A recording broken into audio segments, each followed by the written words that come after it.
to try and do this and see what happens. Welcome to Forged at the Table. My name is Charles, and this is, or isn't, the further adventures of the Grim Company, a very special campaign set in the wonderful setting of Midgard, created and crafted by Wolfgang Bauer and his wonderful team over there at Kobold Press. Swarmzy, thank you for the 3 months tier 2 sub, 3 months in a row apparently. I hope you realize that you just did that, because if not, they're taking money from you anyways, and I'm not going to complain. I do not know, ladies and gentlemen, if this stream is going to be stable or not. Everything said my bandwidth was alright, but I know that I've got some crackling going on. Hopefully that straightens itself out and we can get this campaign going. This is a brand new campaign with a brand new format. First thing I'd like to do is give a huge shout out and a thank you to Wolfgang Bauer and his team over at Kobold Press. They are pushing this stream fairly hard. We're not official, but that is kind of where I'm hoping we get to eventually. But they have given us the permission to use the wonderful artwork out of the books that they produce, which allowed me to create this wonderful overlay that you guys see in front of you right now. Let's see, a couple more things. I want to give a huge shout out to all the supporters of the channel. Over the month of April, you guys went far above and beyond anything I could have expected in what was technically our second month live. You guys actually pushed us to a point that in the month of July, when that payout comes out, we are going to be giving away out of that money. This is not stuff that's being given to me by companies and that sort of thing. You guys have actually made it to where we're going to be giving away between $600 and $700 of brand new game books. We are going to be going down to our local game store. He's hooking us up with a super huge discount, and we are going to go down there and we're going to buy probably in the neighborhood of about, I'm thinking 20 to 25 game books that we're going to be giving out throughout the month of July. So, and that is all on you guys. You guys have really stepped up the support for this channel.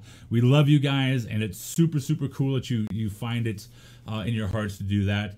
Once again, stick around after the show. We're going to be doing a raid. We're going to go out and find another channel out there that's streaming similar content to us, and we're going to share that.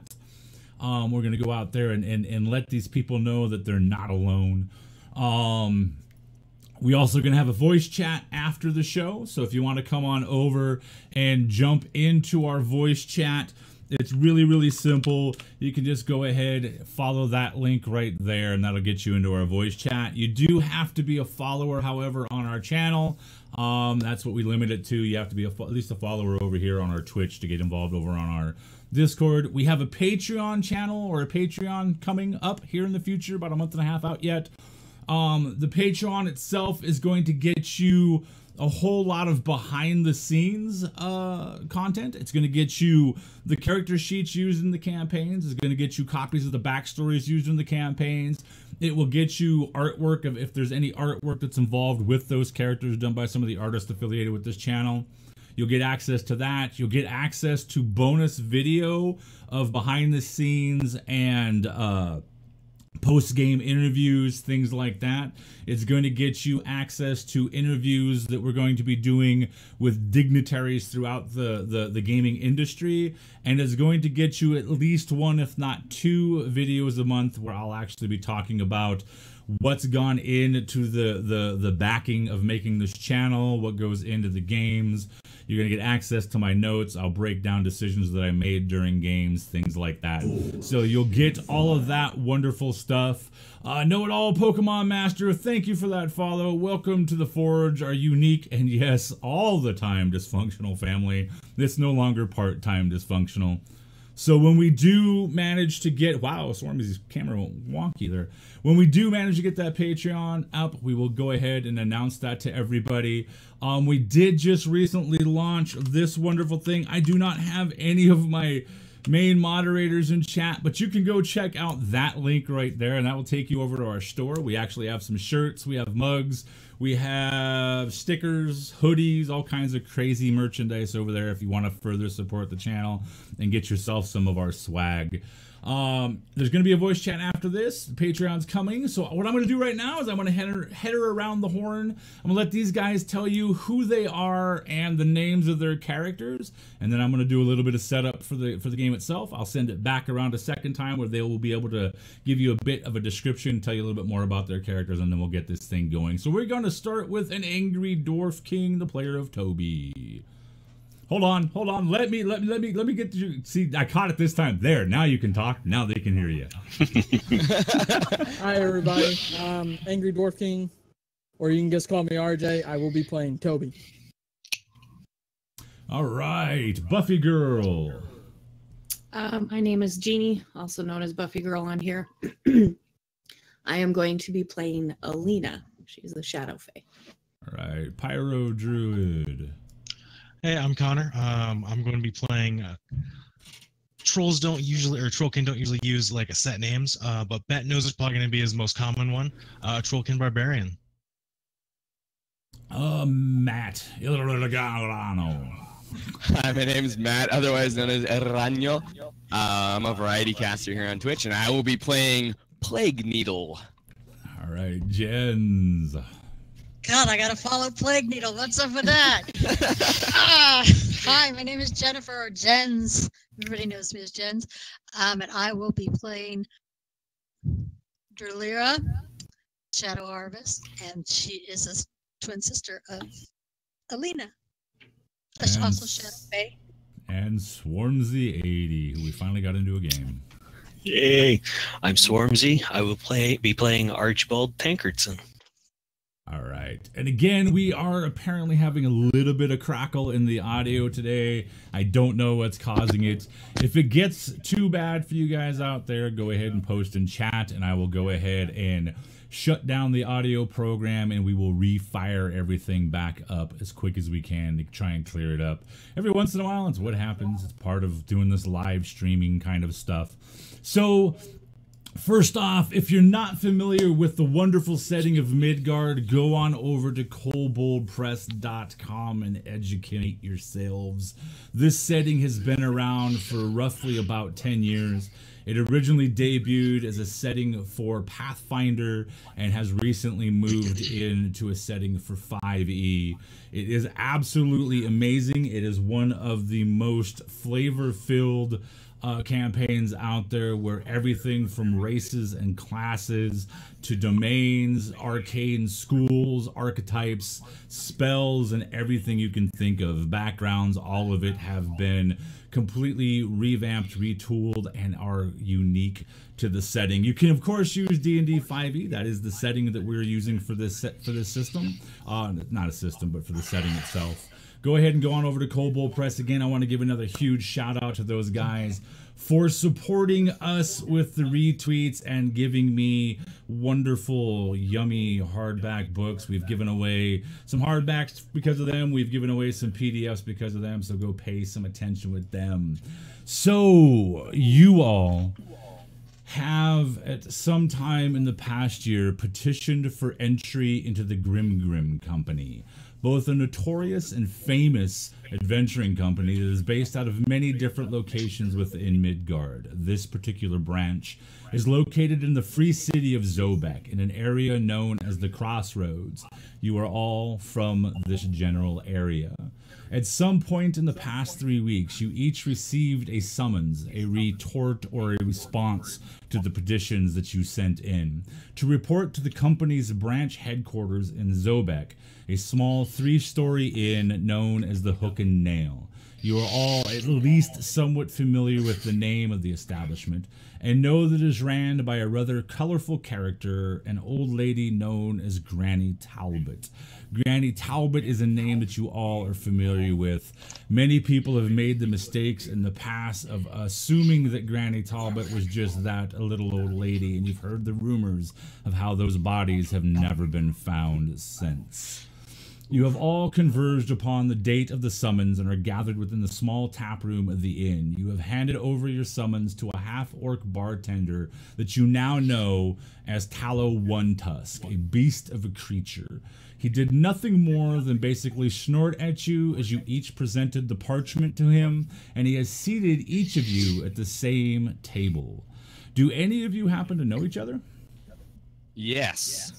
Alrighty, so what we're going to do is we're going to go ahead and shoot it around the horn one last time. This time, please give a little bit more detail as to your character. Explain what your character looks like as if you were explaining it to somebody that was sitting there, or it was somebody that was sitting there looking at you, and then go ahead, and if you have a connection to another character at the table, go ahead and let us know that. We're going to start with an angry dwarf king. All right. Toby is a 3 foot 5 inch tall kobold who is in. Let's see.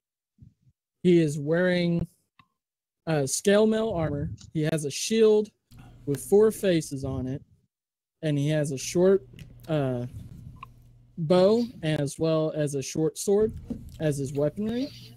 He has a necklace around his neck that has a black scale that he believes belonged to a dragon that he holds dear to him.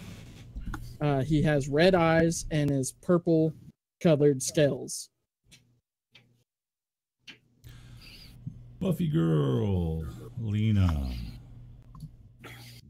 So Alina is, if you've seen her across the room or, you know, other people at the table, she's slightly taller than average for, you know, most people. Her skin is ebon black. She wears a purple scarf around her head that kind of flows down the side. And then she's got leather armor, but it's kind of a grayish color rather than brown. She also has black hair, and she's got 2 braids, that one on each side of her face, that come out in front of the scarf. Most of the only other real thing that would stand out about that is that her eyes are very like a silver gray, so they kind of are offset from her skin color quite a bit. And she does have a red bracelet around her wrist. It has 2 sky blue beads on it, and that's pretty much what you see at a glance. Bent nose. All right. So bent nose, you would see slightly above average height trollkin. He's kind of maybe a little bit on the lankier side.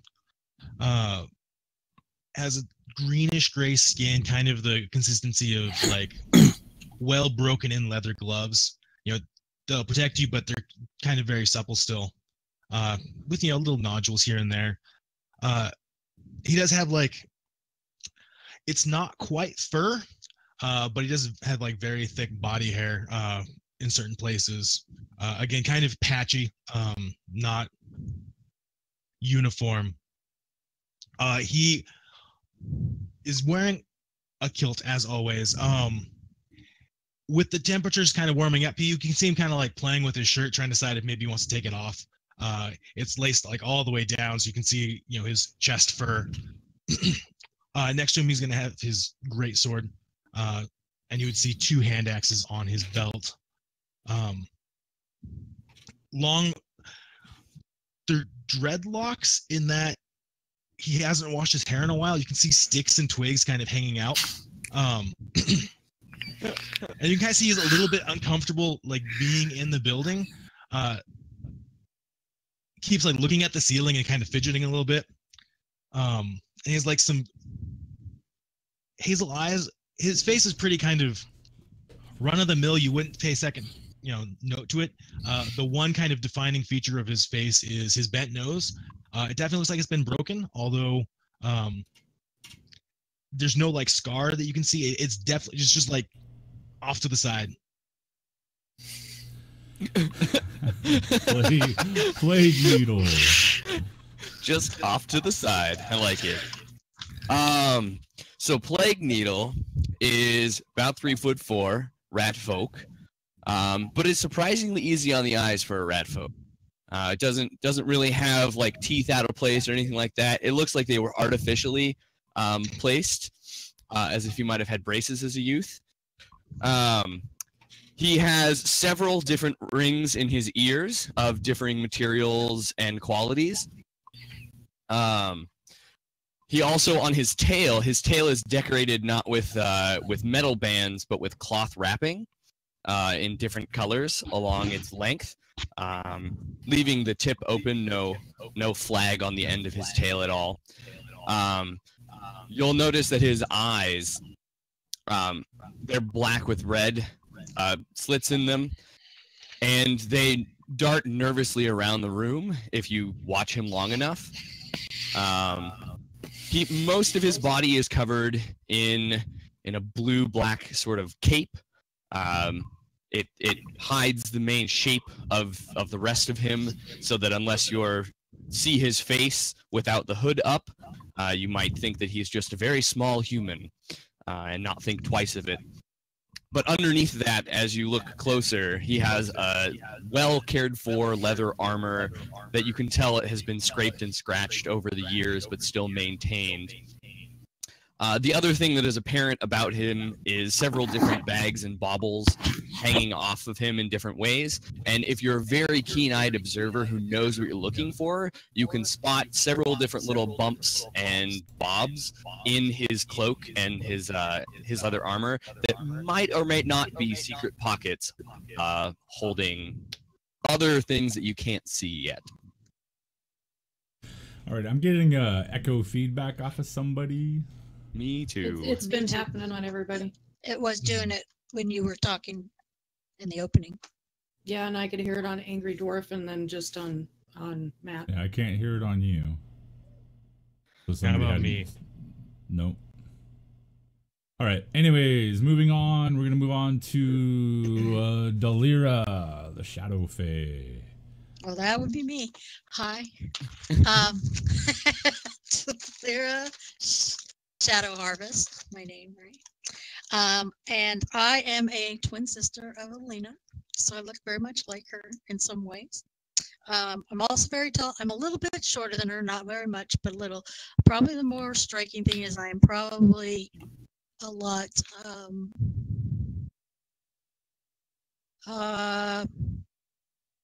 and this is an assumption. I'm assuming she's more athletic looking than me. I'm more slender. I don't want to say fragile, but you know what I mean. Like I can't think of the word. But she's not athletic. Like she's not like I'm gonna kick your ass. She's very slender, more. I can't think of the word anyway, but also have the ebony black skin, dark black hair. My hair's more, I leave it more flowing. She also wears a head wrap type thing, but on her head wrap, hers is black, and it has a little partial veil that comes down to cover her nose, down here to obscure her eyes a little bit. It's kind of like a mesh type or a net type material, because her eyes are a little different than her sisters. They're kind of silvery, but they also have a pale redness to them that almost makes them look like pink, but it's a washed out red, and they also change colors. But they change to a yellowish milky color sometimes, because she does some things that make her eyes change. And she does not wear armor. She has more flowing kind of clothes, like a long skirt with a top that's a little more frilly. And she wears cape that has a hood that also goes over, which it's more black and gray colors, and that's probably it. Nothing too spectacular. She's not flamboyant. She kind of looks gypsy-ish in a way, but that's just to give you a visual. All right, and Archibald, our cantonal dwarf. I am Archibald. You see a dwarf standing about 3'10", very stocky. Thick chest, big legs, big arms, wearing scale mail, carries a round shield with Thor's hammer embossed on it. You also see that he is carrying his mace. On the other side, you'll see a light hammer. He's very ash-colored skin, blonde hair hangs just above the shoulders, big burly beard hanging down to the middle of his chest, yellow eyes. And as you get closer to him, you can smell earthy smells, dirt, a little bit of honey, very much a mead smell. Delicious. Mm-hmm. As I stated, you are all gathered in a small 3-story inn and tavern known as the Hook and Nail. This impossibly thin, tall, rickety building looks like a light breeze would knock it over. The first floor is supported by rough stonework that's mortared together and then whitewashed over the top. That whitewash paint has spent the past 20 to 30 years doing nothing but slowly fading. The building itself is located in the docks quarter of the free city of Zobek, which stands on the crossroads of Midgard. We'll get into that at some other point. The building that you're currently in is the tap room. You are sitting around a small circular table.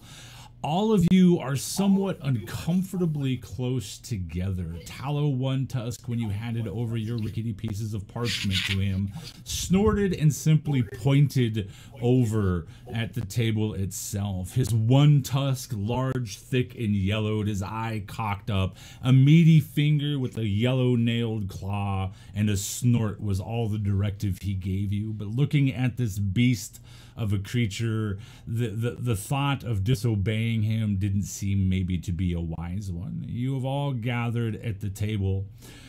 Drinks in front of you. The air is perfumed with pipe smoke, exotic spices, and incense and pipe leaf.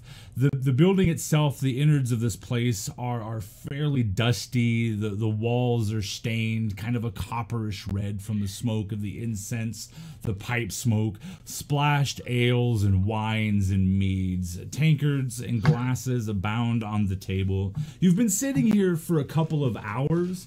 When you question Tallow One Tusk maybe as to how long it would be, he gestured and said something to the effect of maybe sometime between dawn and night, I don't know. Whenever the granny wishes to come see you, she will come see you. Now sit.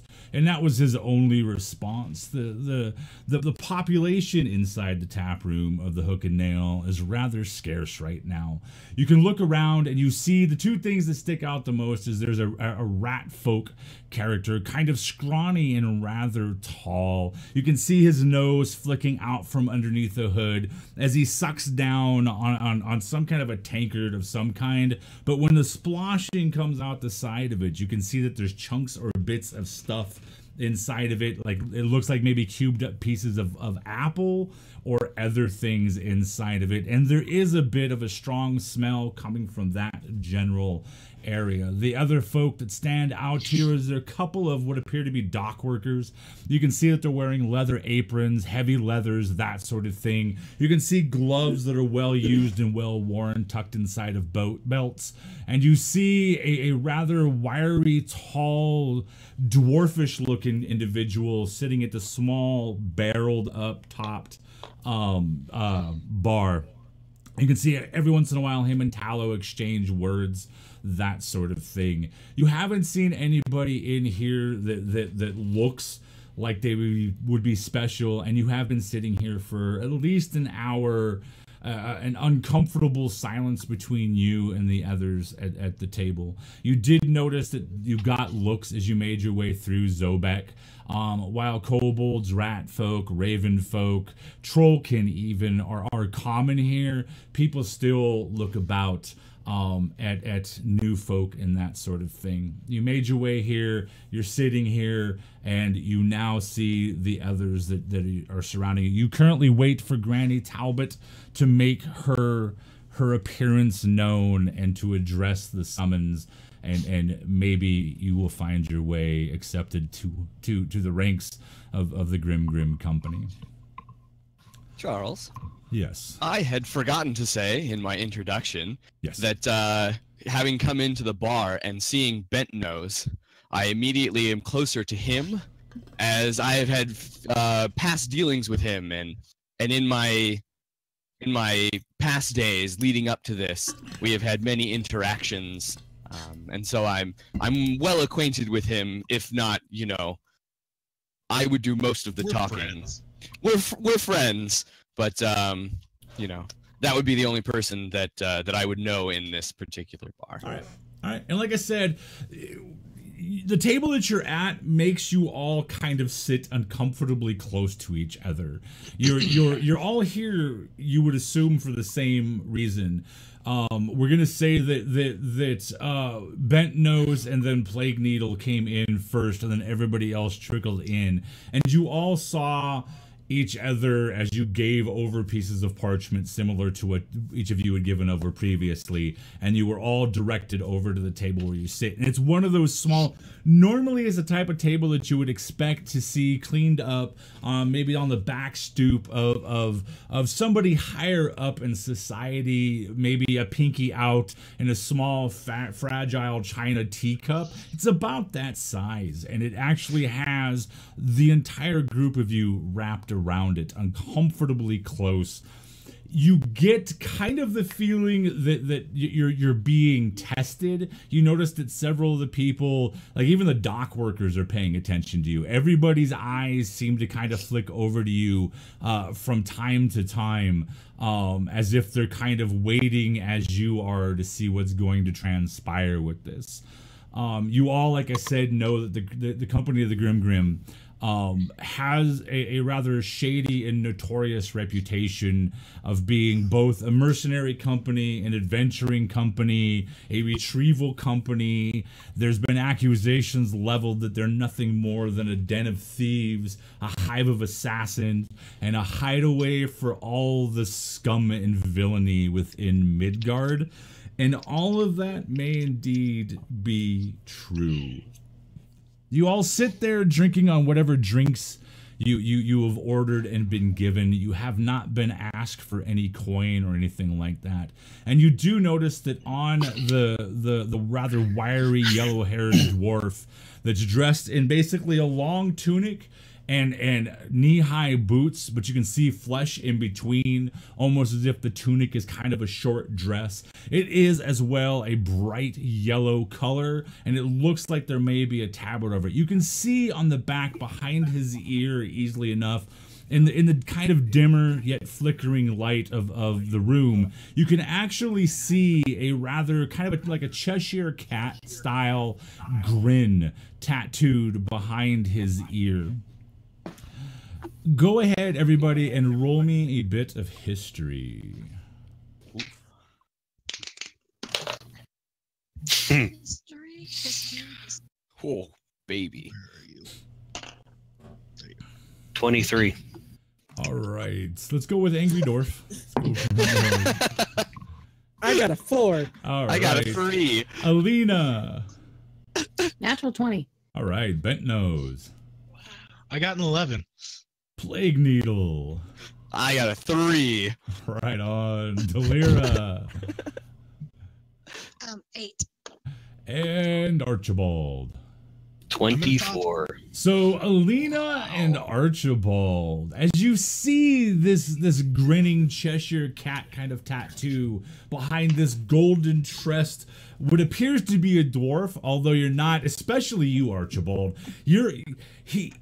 Features wise that you've seen, he looks like a dwarf, but he's awfully wiry, maybe 2 or 3 inches too tall, and honestly a bit scrawny. But as you see the tattoo, You recall the history of this company that you petitioned over the past year to gain entrance to.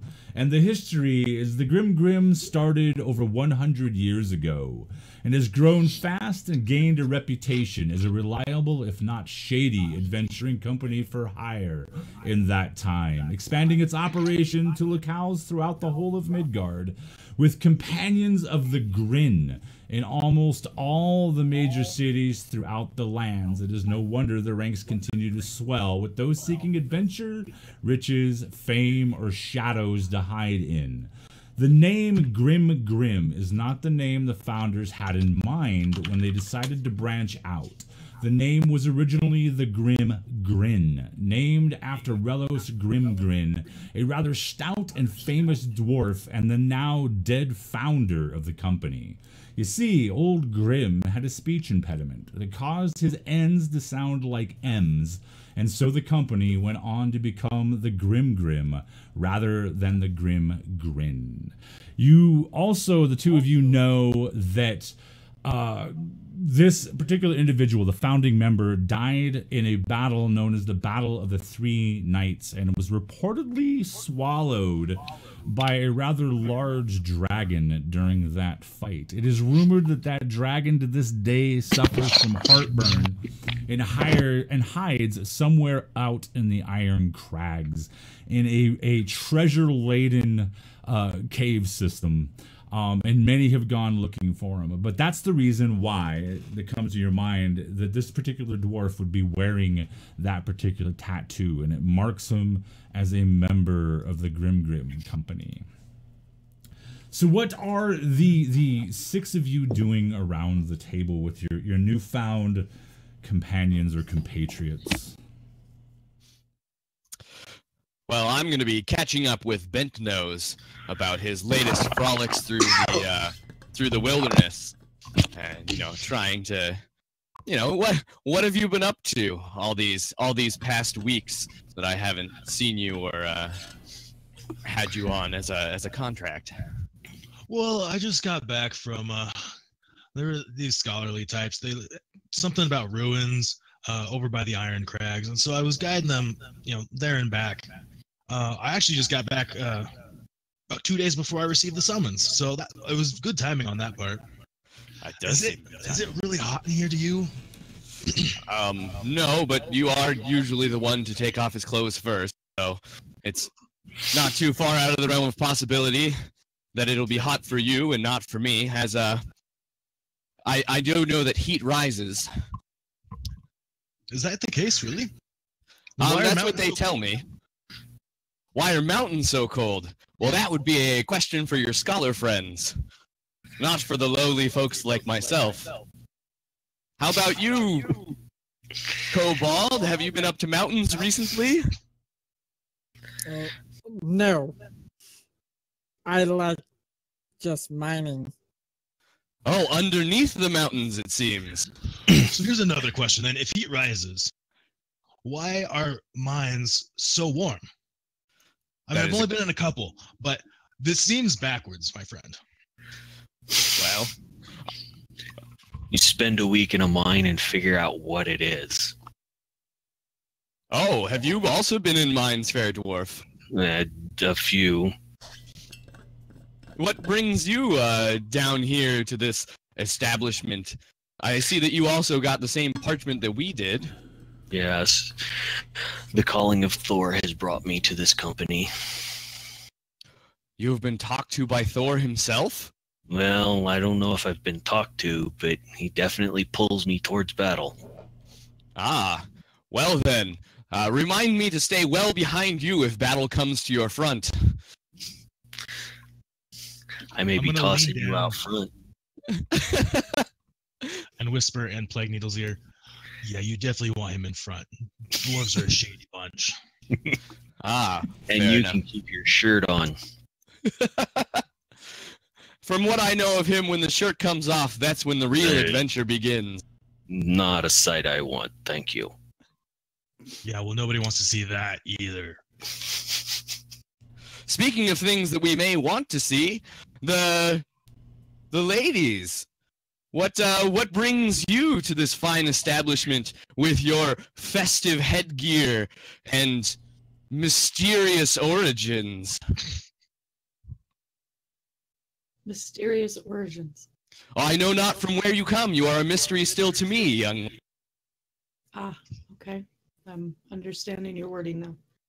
It's called revenge. It's called revenge. On whom, may I ask? Vampires. Oh, a worthy cause, a worthy revenge.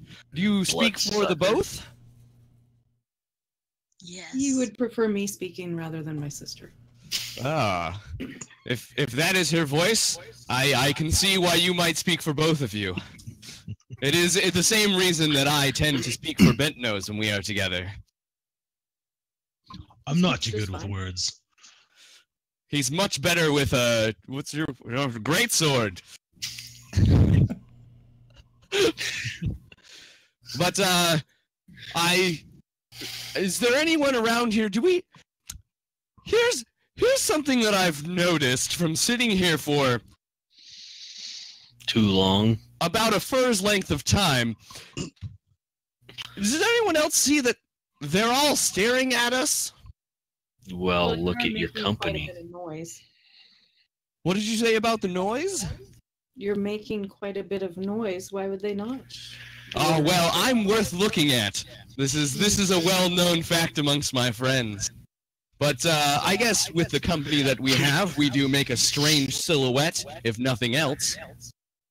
But this is in fact Midgard, where we are not entirely out of place. Zobek. This is a very specific part of Midgard known as Zobek, where we are not entirely out of place. Even a kobold who a huge echo. Sorry, it's causing real audio problems, and it's only when you speak, Matt. well, I Then was it's getting not- a few too, Chuck. yeah. It's usually if I am to speak, then it would come out of somebody else's speaker and back into their mic. Yeah. That's what causes the echo. Yeah, trying to figure out. Also, where I it's am coming a lot louder than most people, so Yes. We could go around the horn, each person muting their mic until we find out. from. Go ahead and talk, Matt. okay. I'm going to talk. As we Not me. explore this. My mic was just muted, and I was still hearing the echo off of him. Okay, so that's not you. Gotcha. I will continue to talk as we mute Yes. mics around the horn, as I seem to be the one who can call forth this amazing power to create an echo Yeah, now I'm inside not of this hearing it. Now I'm not electronic. hearing the echo. Oh, wonderful. I don't know what we've just done, but I also cannot hear the echo, which is great. Because if you've done one of those apps where it speaks back to yourself, it's Alright. really difficult to keep talking. I honestly think it was me because I turned it up to hear the girls, and then I turned it down for him, and I don't think it's reverberating anymore. All right. So as Plague Needle is going off and continuing in his spiel, a rather tall, lanky figure, maybe 4.5 feet tall, kind of squeezes in between both Alina and Delira, the two sisters who are sitting next to each other. When he does this, you can immediately smell a bit of sewage, back alley grime, furry sweat, and that sort of thing, as a rather long snout sticks out from a hood, which as he pushes through, catches on your shoulder and drops back to reveal the heavily scarred up, somewhat balding rat folk. You can see that he's got one eye that has been removed, that socket empty and rather grotesque, a little bit of seepage out of the corner because the eye itself is gone, replaced with the scar. The other one is a bright, twinkling, kind of a greenish hazel color, as it kind of darts around his nose, and he is holding, and you've seen this since you've been here, a rather large pitcher, and these are used to refill the mugs. Most of your experiences with establishments that use the pitcher refill method most of what is in those pitchers are never of the highest quality. It's usually the swill. And this, as he pushes it between the two Shadow Fae lasses, you smell this vinegary, kind of heavy, acrid kind of scent. Not necessarily acrid in a bad way, but acrid in a very aged, heavy, high alcohol, slightly spoiled way. You can smell notes of fruits, both exotic and not so exotic. And you can see as he moves this giant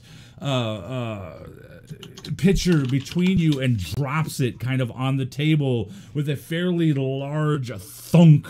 You can see liquid splash out of the center of the pitcher, and along with that you see what appears to be soggy, wrinkled cherry pits. You see chunks of apple and some other things, maybe chopped up leaf, maybe mince, and that sort of thing as it sloshes around.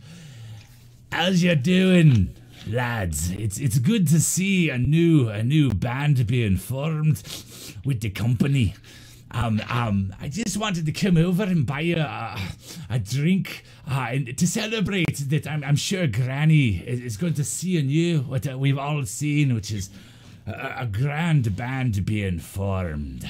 My name is Hairpin, and if you be needed, and he kind of turns his head a little bit, and like the dwarf, except for slightly different, on his neck, you see that same Cheshire kind of cat grin, but this one is raised and rather puffed up. It looks like one of those sorority brandings that you see on university campuses, like somebody held his neck to the side and hit him with the brand. You also begin to form in your heads that there is something going on with these markings, and that in order to join this particular company, you are probably going to have to go through some kind of ritual initiation or ordeal. Yes, lads, it's good to see you. I brought this to let you know that Hairpin welcomes you. If you be needing any information, I'm the one to see. I can hook you up. I know a lot. And as he kind of moves, you see possibly the largest or second largest roach you have ever seen crawl out from his tattered tunic, run across his arm, across his chest, back into where the chest piece laces up, and you can see it move over his shoulder. Hairpin doesn't seem to pay a damn bit of attention to his little pet friend. Yeah, don't mind him. So who, and he kind of nudges into you, Alina, kind of rubs his shoulder. So who be you, lass? You're a wee bit of a pretty sure one. That my pouch is secure and not being pilfered. Are you going to do this openly, or are you going to do it stealthily? Well, I'm going to be making adjustments to kind of move a little bit away from him, and then just kind of make sure I check my pouch that he's not digging his fingers in. No offense meant, lass. You're quite safe with me. We don't steal from each other. We only lift the coin purse from those that we're directed to, and those not of the company. It's a brotherhood. And he puts his arm around you, and when he puts his arm around you, he raises it up to put it around you. You see that you think it's the same roach. It might be a different one from all you know. Shoot out from underneath and run across the back of his arm. Or in your case, we can be an organization of sweethearts if you want. No. And fine. Can you keep your friend out of my hair, please? And he, as he kind of scans over you, his eyes land on Toby the kobold. Hey. We don't get a whole lot of you, and at this moment you actually hear a loud rapping sound, and apparently a door that you weren't aware of next to the bar. And the bar, again, is nothing more than a slab of finished wood resting on top of two very old, large barrels. Standing there in the room, and the room kind of hushes, and as the rap happens, you actually even notice Hairpin kind of turn and look, his one good eye kind of flashing. You see a stooped over what would appear to be a 105-year-old human female, locks of thin, ratty gray hair hanging out over an aproned dress, very much in the Nordic or Viking style. It's called an apron dress. You can see, though, that she wears two very bright gold apron pins on them, dashed across them on several, at least a dozen on each one, rather fat, juicy, and in this light, twinkling gems. You can see a very large club-like shillelagh of a walking stick. It looks like it would be too big for this little old lady to pick up, and she wraps it a couple times, and you can see in her other hand she has a very dark, it's either wood or horn pipe, and she points it out at you. Hey, my pretties, come, you six, you come with me. We have business to discuss.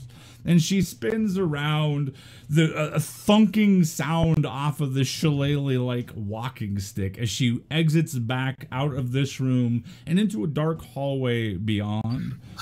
Hairpin pushes the pitcher forward. Hey, don't be forgetting your drink. That's some of the finest that I can give you. I'm gonna reach my hand in there and plunk out a piece of apple and nibble on it. Right, as you reach your hand in and you're kind of paying attention, you reach your hand in. Go ahead and roll me a perception check. You got it. Oh, that's even better than the last time. All right, perception. That is another 3. All right, as you reach in, your hand wraps around a rather slimy, and it doesn't surprise you that the apple would be slimy. It's a fat chunk of apple, and you guys notice as Plague Needle reaches in and pulls this apple up and out of the pitcher that this apple comes with 3 legs. It looks like there's a spot for a 4th one, and what appears to be an undeveloped tadpole style tail. As he brings up some kind of a swamp toad of some kind, brings it up, and as your teeth clench on this, you immediately taste this swampy, watery taste expelled from this apple into your mouth. It's leathery, kind of rubbery, and definitely much more chewier than any apple you've ever been familiar with. Tastes just like home, Hairpin. Thank you for sharing. Elena's just gonna get up and walk away. The needle on the back of the head. That was rude. What if anybody else wanted a drink before you stuck your grubby hands in there? Here, you can drink the rest of this, I say as I hold the toad up to him. No, I think I'm all right. Thank you. And I'm going to set that on the table. As I'm leaving the table, I'm going to get Delirina or Delira and just grab her by the shoulder and say, let's go. Yeah, the kobold just hops up and you just hear clinking as he hurries off after the old lady. Does the drink smell like a beer or an ale? Or is it more like a swamp? Weirdos. It's very much a mixture of swamp, rotting vegetable matter, and a really sour mead. I'm going to push it towards the dwarf. Enjoy. And then I'm going to get up, grab my greatsword, and follow. I wouldn't even waste this on the plants. As you say that and kind of glance around, you notice that there are no plants in here, and it's very possible if there were at some point in time, they're probably already in it. I mumble something to my sister.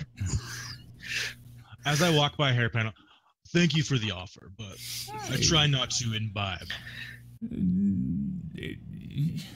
Well, as I said, lad, if you need any information, I'm the one to come talk to. I'm usually around here or at the Violet Jug or any other places. Once you get your brand, you'll be able to find me easily enough. All right, I have a question. I should follow Granny, though, right? I'll find you later. It's about heat. Maybe you'll have an idea. It's nice meeting you. And I'll follow the Trollkin. All right, you all eventually get up and make your way after who you can only assume to be the old lady that runs this joint, Granny Talbot. As you make your way into the hallway, anything that would have been a mixture of that sour and stale ale smell and all of that is replaced by a very silken and fine floating mist of pipe smoke. It's got that solid, heavy, earthy chocolates and leathery smells and a hint of orange and maple, and it hangs there in the air and it seems to actually move just in front of you and leads you down the hallway a good 20 steps. As you're going down the hallway, go ahead and roll me perception checks, and we will start with Toby. Oh God. Stop it. I got a 10. Alina. 10. Bent Nose. 22. Plague Needle. 5. Delira. 21. I got a good number. Archibald. Blackjack. 13. All right, both Bent Nose and I believe Delira, you two, as you walk along down the hallway, you pick up very, very subtly the sound that your footfalls make on the flooring, which appears to be a finished kind of smooth wood. You can see the what appear to be almost brand new nails nailing it down to cross beams underneath or whatever. But you can pick up that there's a definite dull, kind of a hollow thud, not indicating just that there's a room underneath, but indicating that there's actually a very large space underneath. And for a brief moment, you can smell that thick pipe smoke being cut by what appears like damp or wet hay, and the smell of like a pasture or a barnyard or that sort of thing. It's very, very brief as you all 6 of you kind of turn one after the other into the room that this smoke is kind of leading you into. You come into a very large octagonal room. Sitting at the very far end against one wall is an impossibly large, dark reddish brown wooden desk stacked high with mounds of papers, rolled parchments, parchment tubes. You can see at least 3 or 4 different inkwells with great plumages of multicolored feathers coming out of them. And you can see and hear this kind of a puffing sound and puffs of smoke coming up from behind it.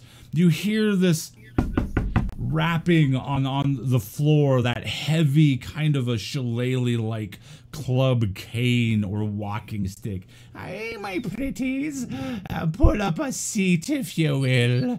And at the word seat, you kind of look around because you don't see any seats. I am going to clamber up onto Bent Nose's shoulders and take a seat. I really hate when you do that without asking, you know? Oh, my apologies. At least I didn't use your hair this time. I do appreciate that, thank you. And I'm going to kind of saunter over to the edge of the wall, lay my greatsword up against it, and then prop, right down, back against the wall. Legs splayed out in front of me. All right.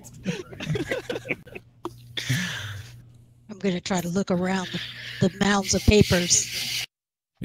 As you kind of try to look around the mounds of papers, you can't actually see behind them. Some of these stacks of papers, stacks of tubes, you now see that as you kind of look around, you actually see like racks of what appear to be vials, possibly potions. You can see flasks, glass flasks, metal flasks, wood flasks. There's impossibly too much stuff on top of this desk, with the tallest of the stacks rising up to maybe 7 or 8 feet. As you look up, something kind of catches you a bit off. As this particular room, the ceiling looks to be at least 15 to 20 feet above the floor, and it kind of domes up and comes to kind of around it. At the very, very top of it, you see a dome of multicolored glass where you can see the sun's rays kind of playing off of, and you can kind of see these beams of light hitting walls and bookcases and other like tables strewn throughout the place. You can see a couple of like velvet and leather couches and those daybed kind of things strewn throughout, but they're all covered with books and furs and backpacks and satchels and pouches and boots and clothing. You do not see any place whatsoever to sit. Again, you hear the, "My pretties, I don't believe that my ears flapped, nor did I stutter, and I'm sure your ears. I said take a seat," and you hear this kind of frail, brittle snap sound, and when this snap happens, you hear wood upon wood, a sliding sound, as at the back of your legs, each one of you except for the trollkin and his rat folk friend, the other four of you feel a bit of rounded leather bump into the back of your leg as a seat seems to have appeared behind you and is now more or less forcing you to sit. I'll sit down. Well, that's a handy trick. Where'd that come from? I have, and you hear this puffing sound and more plumes of smoke rise up. This entire room is a mixture of the smell of old books and parchment, musty and old cracked leather, spices again, heavy tobacco, and sunbeams of all things. Sunbeams and sunflowers. There's an undernote of spring fields in here. Not the smell or taste of an old woman's abode. You hear again another crisp snap, brittle fingers, brittle skin as this mound of stuff parts just enough, maybe a good 12 to 14 inches, enough for you to see Granny Talbot with a high-backed leather chair, dark black wood coming up to twisting what appears to be dragon heads. You can see the wings furled out, and resting in the nook of where the dragon's necks cross over each other, you can see that same Cheshire cat kind of grin carved into the wood. Her chin, as she sits there, barely rising above like a 4-inch high, what appears to be a tray holding more unfurled pieces of parchment. She moves one. "Yes, my pretties, it seems that you've all petitioned to join the Grim. If you don't mind me asking, which I am sure you don't mind me asking, because that would be rude, and you shouldn't be rude to old ladies with simple questions. We're going to..." And she pulls up a piece of parchment. It's tattered around the edges. It's seen better days. It looks a bit gruff and well wilderness worn. Let's start with, if you don't mind me, bent nose. I assume that's by the scrawl upon this petition, that must be the trollkin. If you would be so kind as to humor this old lady with the reasons that you would like to join the Grim Company, and then we will go from there, lad. Well, I am always up for a good brawl. But being a dancing bear guy doesn't always pay that well. And so I definitely like to supplement my income. I don't need a lot, but every now and again it's nice to be able to treat my parents the way they deserve to be treated. And bringing back branches generally doesn't do it for them. That's the only reason. Coin? There's much better and easier ways of making coin. Like I said, I enjoy a good brawl, and I've heard the adventure is quite good. I've traveled a fair bit, but it's been pretty uneventful for the most part. The odd bandit, beasts. I want to see the world, and not just, how to put this. You say what everyone else. I respect your elders, boy. I'm talking. I apologize. You say that you've heard stories about the Grim and adventure. Let's see then. Regale us all with a tale of the Grim, if you would. Oh no! I am always ready for a bit of a good yarn, if you would. If you're looking for yarn, his hair will be a wonderful substitute. Hey now. My favorite story growing up that my father always told me, there was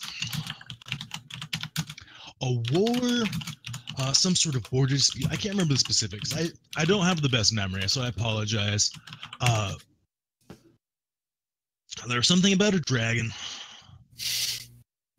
Lots of death, excitement, monsters. War? Did I already say that? I already said that, didn't I? It's been a long time. That was one of your best stories I've heard you tell yet. You're improving. Really? I'm getting better at this. This is good. Yes. One day you will make a great bard. I am sure of it. Please, I don't know if I no. want to be a bard.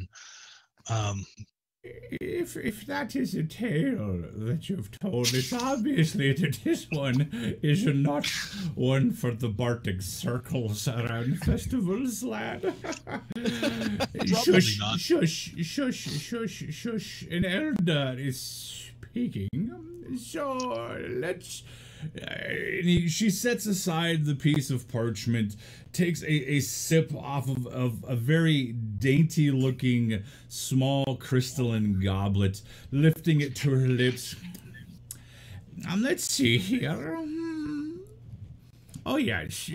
How about your little friend there? That the rat folk are plague eater? They always have the strangest names. Kind of humorous, though. As an old lady, a little humor. Oh, it helps loosen the bones, if you know what I mean. You, Plague Needle, why do you want to join the company of the Grim? Oh, Granny Talbot. You always know just what to say to loosen up the tongue of a young rat folk and allow him to speak his mind. Why I want to join the Grim company is because the world needs changing, and I want to be the one to change it. Be it in small ways and big ways. There's just something about the Grim company that speaks of the influence and the power they have to change people's lives, that just, it brings me in and it makes me want to explore that side of who I am and how I was brought up. And I've heard that the Grim all over the great realm of Midgard changes people's lives all the time. This one here, I hope you all take a bit of notice of this one. This is what we call in the inner circles of the Grim a bargain shyster. I ain't heard a yarn of such bullshit in so long. This one here may find a home for sure. Let's see, and she begins to dig through the pile again. Hey, this is an odd couple. I see that we have two Shadowface sisters here. These are Dolira and Alina.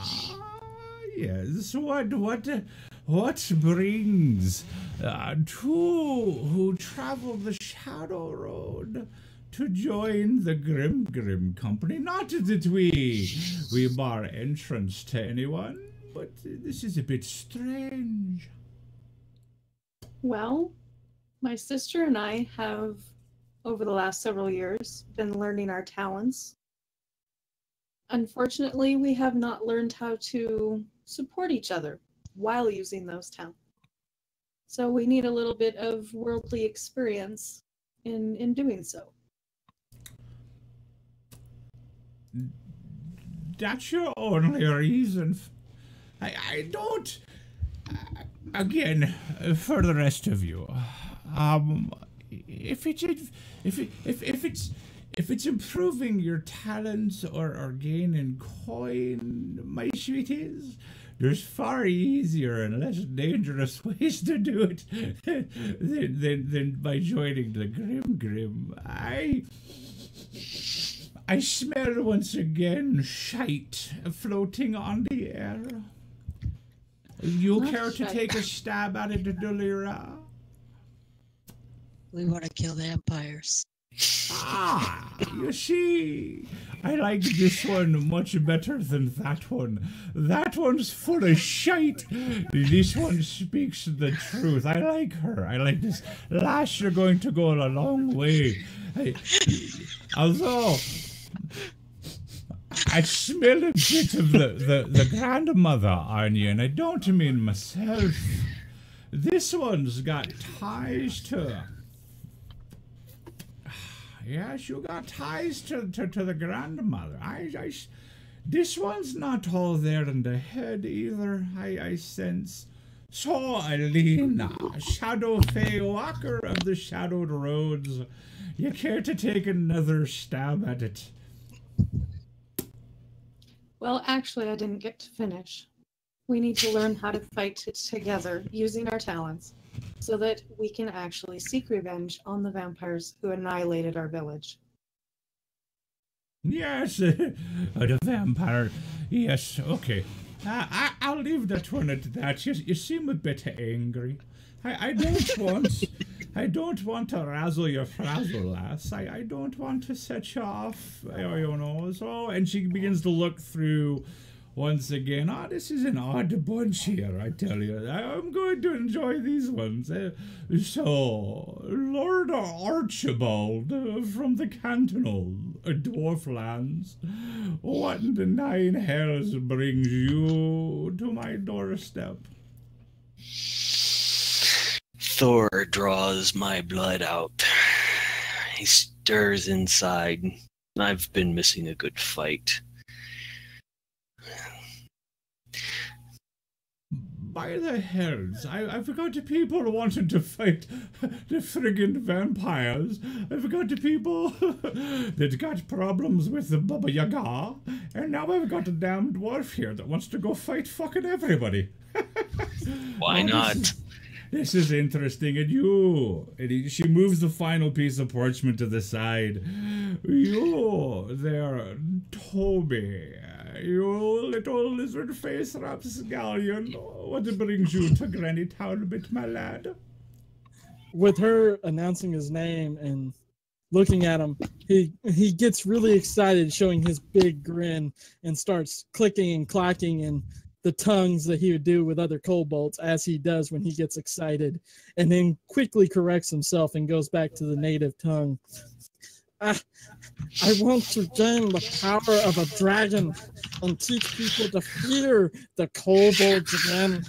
I want to be the one to spread the name of my deity, Azaran, and bring glory to her, whatever the four faces, as well as myself and the Grim. She shifts a little bit, and you can hear a bit of a rattle in her old lungs as she kind of chokes back a smile and a bit of a chuckle. Yes, I see. So you've all petitioned, and you've come here for various reasons. Let me see now. I do have a question for each one of you. As the laws of the Grim state that those who petition and are summoned to here or any of our branch offices throughout the many cities that we inhabit, you must come together as a band. This band, those you see in front of you right now, those are the ones that you will spend the rest of your adventuring life within the Grim. I must make it completely known, too, that once you join the Grim, lads and lasses, you're it for life. There's no way out other than death. May a dragon swallow you. Is this acceptable to you? Toby starts nodding very excitedly. Well, I haven't heard from the rest. Does a cat have your tongues? It has no part. If it means dying in battle, I'll swing my death. He's got a death wish. And you, Trollkin? I'm down for some adventure. So long as I don't have to have roaches crawling all over me like the other one out there, I'm down to be inside the Grim. I see that you've met the lad Hairpin. Yes. I will tell you, his roaches gather quite a bit of information. If you ever in need of knowing something that you might not be able to find out otherwise, a Hairpin who I would go for. He knows quite a bit. I use him quite a bit myself. So are you all in agreement that you're willing to lay down your lives for the company? Deliro, what do Aye. you have to say? I glance over at my sister and I give her a shrug, kind of like, we have to do what we have to do. So, All right, we're in. That's what I like to hear. You make an old woman happy on this cold spring morning. But there's one more thing I need from you. We're going to go around the circle here, and you see her raise that gnarled pipe into the air and kind of reach up over a stack, and she points down. You can see as the apron dress sleeve slides down, it exposes very old leathery skin, brittle, kind of powdery, but you can see several pirate ship like tattoos, stuff that you would expect to see on an old 90-year-old like first mate in the retirement home. She points down at both Plague Needle and Bent Nose. This goes for all of you. What I need you to do, you're gonna make a grandmother really happy. You are now going to be bound for life. It is just, if you succeed in your token first mission for the company. You see, you must go out and serve the company. You must go and survive that. If you survive that, then you join the company. So I'm going to start with that wonderful dwarf over there, the Archibald, the one with the great and grand beard that smells like mead even from this distance. What I would like you to do for this old lady, just humor me.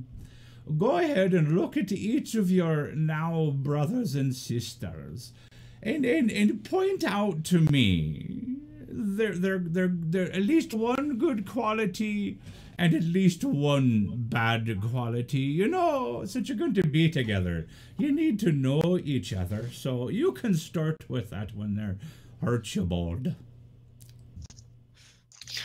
Well, we'll start with a kobold. He's too short, but it looks like he can help himself. The sisters, I don't know what they've got under their hat, but they might be able to work together well.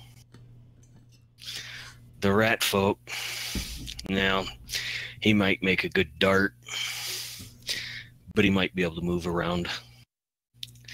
The Trollkin, good meat shield.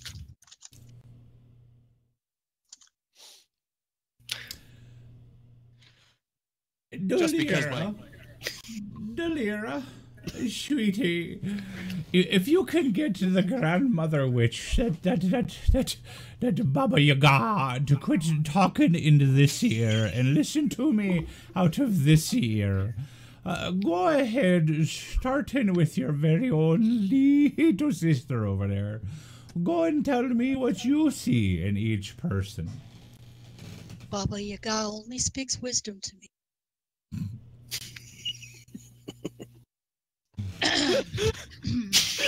Well, Positives and negatives. Stop sis. it. Come on. don't make me laugh. I wish I could be funnier.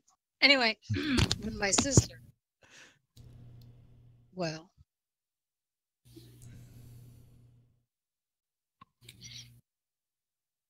she's very good at killing things. And I don't have anything bad to say about her. Why? Once again, I think I smell a little bit of bullshit in the air. If you can't see the bad along with the good, lass, what good are you to the company? Be honest. She spreads her legs a wee bit too easily, maybe? Eh? No, She drinks a bit too hard? she's the good sister. Ah. She So you thinks I'm crazy, but I don't see, there you go. She cast a judgment upon you. And it's probably unneeded judgment at that, you know. I think the voices you hear probably judge you enough. So we're going to move on. Let's hear a bit from Toby. Oh, well, he hops out of his chair, runs over to the dwarf. He smells like mead, so we'll probably always have a drink. He seems to want to die, which is bad, but as long as it's not me. Runs over to the two sisters.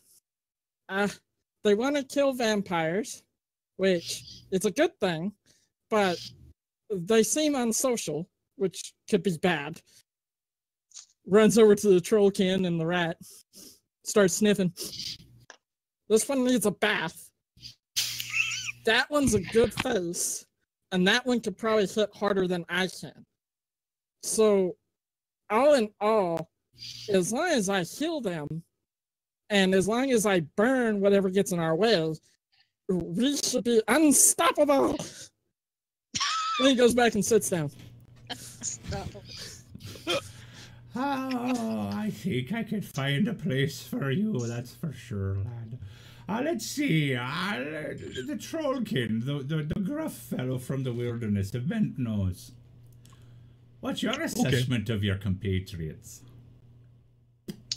Well, the Plague Needle's a good friend, and very good at talking to people, although he does come off as a bit rude, fairly often.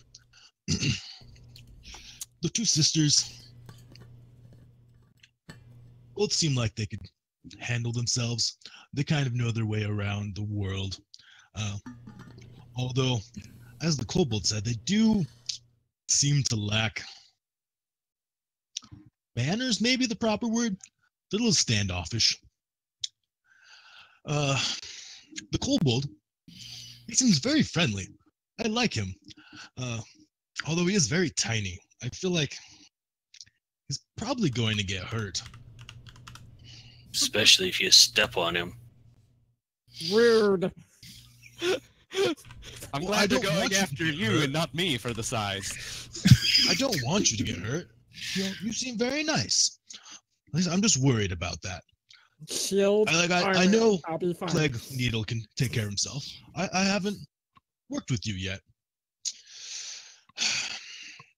The dwarf definitely looks like he can handle himself with all that shiny armor and all that.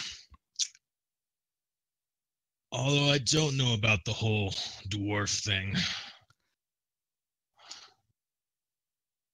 You're all pretty shady, in my opinion. You don't have much room to talk. Now, my sweeties, you're a bit long-winded there. Bent Nose, you might want to work on that. Lena, do you have any judgments to cast about? Not really. I don't know most of these people enough to make a judgment call. My So own you sister. can't, you can't look at those people who you're going to be putting your life in the hands of, and see them for what they are. You seem easy enough to call your sister crazy, according to her. I don't call her crazy. I call her unfocused because the voices in her head seem to just talk to her too often, and she misses some important things sometimes. But she's very good at what she does. So you can't look and see any good qualities amongst your fellow petitioners, nor bad qualities amongst them, but you can, at the drop of a dime, cast a judgment upon your very own sister. I've known her long enough to find out what her strengths and weaknesses are. I can see that I've only known you for a little while, lass, and I can already tell that you're afraid. Your sphincter's a bit tightened up too much, and you're full of shite. But you know, we can find a place within the company for you. So he's sitting there on top of his little friend, and you can tell that he's got plenty to say, so let's hear it there, Plague Needle. Ah, if you think that Bent Nose is long-winded, sit ye down and ready yourself for a tale of glory and wonderment. So Bent Oh, Nose, that's another negative. He likes to talk a lot. what I was about to say is, Bent Nose doesn't know when to talk and when to hit things. They seem to coincide at the same time. So instead of talking, he'll hit things. However, he hits them very hard and with much accuracy, which ends conflicts before they begin. The kobold over there, I like the tone of your skin, of your scales. It looks very hearty, as if you keep yourself up, as if you're healthy. And if you're healthy, I believe you can keep the rest of us healthy. Unfortunately, you're slightly taller than I am, which, you know, it's always nice to have someone who's smaller than you in a group, so you can lend blame to them, but it doesn't seem to be the problem here. The one sister who everyone says is crazy, I think that she's got a good brain on her, one that can think through most problems if she's given enough time, but I don't think that she'll be very good when talking to the gods, because it seems like she's already got one in her head if what you said is true. The man with Thor on his shield, I can see that he is a man of conviction, and I can share that with him. He will not stray from his righteous path. Unfortunately, he wants to throw me into that path and run over me, it seems. And I do not see that as a good thing. And last but not least, the one who will not cast judgment. I see that as a good thing, but also a bad thing. It means that if we get into situations she has not encountered before, we won't be able to rely on her to come forth with opportunities and change the interaction in a meaningful way, as she will sit back and not forcibly put this forward. And since you asked if we had any judgments on the people that we would be giving our hands and lives to, Granny, I've got a couple for you. You seem to be very sure of yourself, but I fear that that masks a mighty insecurity that you use to put others at risk instead of yourself. Not a bad thing, might I add, not a bad thing, but I believe that you have more fear than you let on. But you command attention, and you command respect of those around you, which is always a good thing. And with that, that is how I see those around me, and if that changes how you see me, then that's probably for the better. She shifts creakily in the great old swiveling chair that she sits in. You can hear the leather as even her light frame rests against it. You can hear that kind of crunchy kind of sound from the stuffing inside. I always value somebody who speaks their mind, but I also don't value those who don't know when to shut the fuck up. But you, Plague Needle, you've humored an old woman, as for the most part have all of you. So let's cut to the chase, shall we? A token retrieval is what we have set forth for you. You must perform a task for the company to gain admittance. But before I go any further, I need to know from each of you, would it be a brand or blood, ink or clink? I believe you saw in the tap room out there that the Cheshire Grin, and she raises her pipe up and taps the wood above her head, tapping and indicating the Cheshire Grin that rests between the two dragon tails in the carved wood. Every member of the company bears that symbol. You have 4 choices. And she taps the pipe 4 different times on the desk. By blood, by brand, by ink or clink. By blood, that means that we carve it into you. That one's always kind of fun to watch. By brand, well, you've seen what happens in the springs with the cattle and sheep. You got to brand them to know who they belong to. By ink, that's a simple tattoo. With special ink, mind you, it's a rather uncomfortable procedure. Or by clink, that is where we take a disc of metal, we cut your skin, we slide the metal in. Oh, it's so gruesome. And then your skin shrinks around it. You each get to choose one method. If you're successful and you come back to the hook and nail, then we'll perform an initiation and make you, by God's honest member of the company of the Grim. So which will it be, Toby? A brand right over my heart. And Alina? Ink. Ink. Oh, ink. We both said ink. Bent nose? Well, I think the brand is the only one that would work very well. I've had tattoos in the past. They don't last very long. And same thing with most scars. And I don't like the idea of metal under my skin. I just asked you a simple question, lad. You don't have to go on for hours upon hours. I'm getting hungry. Okay. Plague Needle? I think I shall go with the ink this time. Ink? Dalira, what do the voices in your head tell you to do?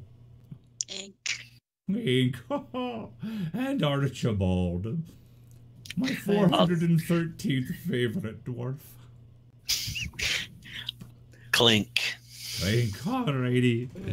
And at this moment in time, ladies and gentlemen, we are going to go ahead and take our break for the afternoon. When we get back in about 5 minutes, we will continue the adventure. We will set these guys upon their path to prove themselves to Granny Talbot and the other elders of the company of the Grim. Thank you guys for hanging out with us. I know there's a lot more things you could be doing on a Sunday afternoon. Some of them legal, some of them illegal, some of them involving Twitch, and some of them not. We will be right back in about 5 minutes. Please hang out, enjoy the music if you will, and we'll see you in just a little.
we are going to come back.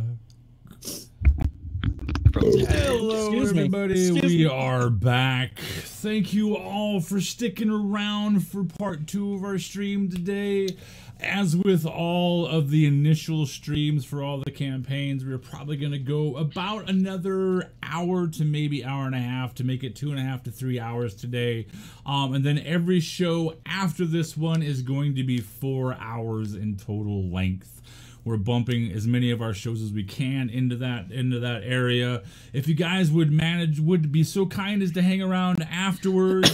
If you're a follower, go ahead and jump over on our Discord, which is now right there in front of you, and you can get involved in the voice chat that's going to be going on for a little bit of time after this. Come hang out, get to know us, let us get to know you. If you want to get involved in some kind of tabletop RPGs in the future, that's what we're all about. We're building a community right now, and it's a hell of a healthy community. And we do have some openings that will be coming up. All you have to do to get involved, mostly in one-shots right now, is drop a follow on our Twitch channel, get involved over on our Discord, and I will do everything I can to get you involved, at least in a one-shot, and get you set up in the community. Again, a couple quick things. I want to again thank Kobold Press and Wolfgang Bauer for the support they're showing this channel and stream with these Midgard games. We have 3 different campaigns that are going to be blazoning out that Midgard logo. We're using their artwork by permission, which is super cool, so I can make these awesome overlays for those games. This is the first one. This is the Further Adventures of the Grim Company. Next week, you will see the Misadventures of the Grim Company as the second Grim team heads out. And then that very night on Saturday, you're actually going to get a chance to sit down and see the debut episode of For Hall and Hammer, an all-dwarf campaign set in the Iron Crags. That should be a good romping amount of fun. And again, please stick around at the end of the show today, because we're going to go out, we're going to drop a raid on somebody, and share the love and the wealth of our viewers with those guys. If you guys want to get involved in the channel a little bit more deeply, you can look down below and you're going to see a way that you can spend your hard-earned money on bits, and using those bits you can have an effect on the game, whether giving bonuses and stuff to the players, like why would you want to do that, or giving bonuses to the Dungeon Master, which is the correct, proper, and right thing to do. You can go ahead and get involved in that fashion as well. Again, as per always, 50 to 60% of what you guys give to us goes right back out into the community. This July, we're going to be giving away about $600 worth of game books, which should be an absolute blast. Anyways, let me make sure that everybody's voices are up, and they are. So you're all sitting in the now heavily smoked out room with Granny Talbot, who couldn't find her pipe there for a second. She Just look for the leans smoke trail. forward again, resting her bony back against the dry, brittle leather of the wood chair, the great grand chair, the twined necks of the dragons resting in between the Cheshire Cat grin. So, my pretties, a token retrieval. What I need you to do is for a client, and don't ever ask who the clients are. If you're around long enough, you'll probably meet a few of them, but you never get to know. They've hired us to retrieve a statue for them, and for what I understand, it's a grand statue indeed. A very large a bit of stone that they would like to add to their their collection. And I think that this would be a good way for you lot to prove yourself as possible members of the company of the Grim. It's a real simple task. I've already arranged for you a guide and wares so that you can go do this. You need to report to Jadico's Wondrous Wares. Over both of these locations, or over in the Ashmill district Zobek over in the lower Zobek quarter. The guide will know more about the location of where this item is. It's a large, and she kind of creaks up this old hand, and once again you can see the dress sleeve slide down and reveal this kind of ashen, cracked, dry skin, and you can see these very faded, like old school pirate ship captain type tattoos on her skin. It almost looks like they've probably been there since this woman was born. If the statue is quite large, we've arranged for you to go to Jericho's Wondrous Wares, and you'll be supplied with a wagon. You'll be supplied with winches, pulleys, everything you need to do to retrieve it. But I hear tell it's not going to be quite as easy as just going in and retrieving it. To my understanding, it would appear that there are some of them goblins in the foothills that have taken a liking to the tower that sits upon the lower area where the statue's at. The guide will know where it is. You can find him. One Ceres Tentacle. You'll find him at the Violet Jug.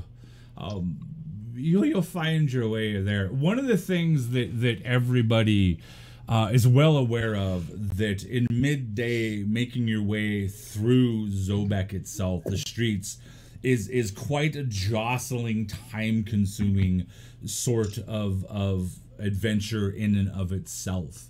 The city is overcrowded and packed with not only those people who currently live here, but hundreds and hundreds of more people as the snows melt and that sort of thing that come down, getting ready for festivals and merchants and traders.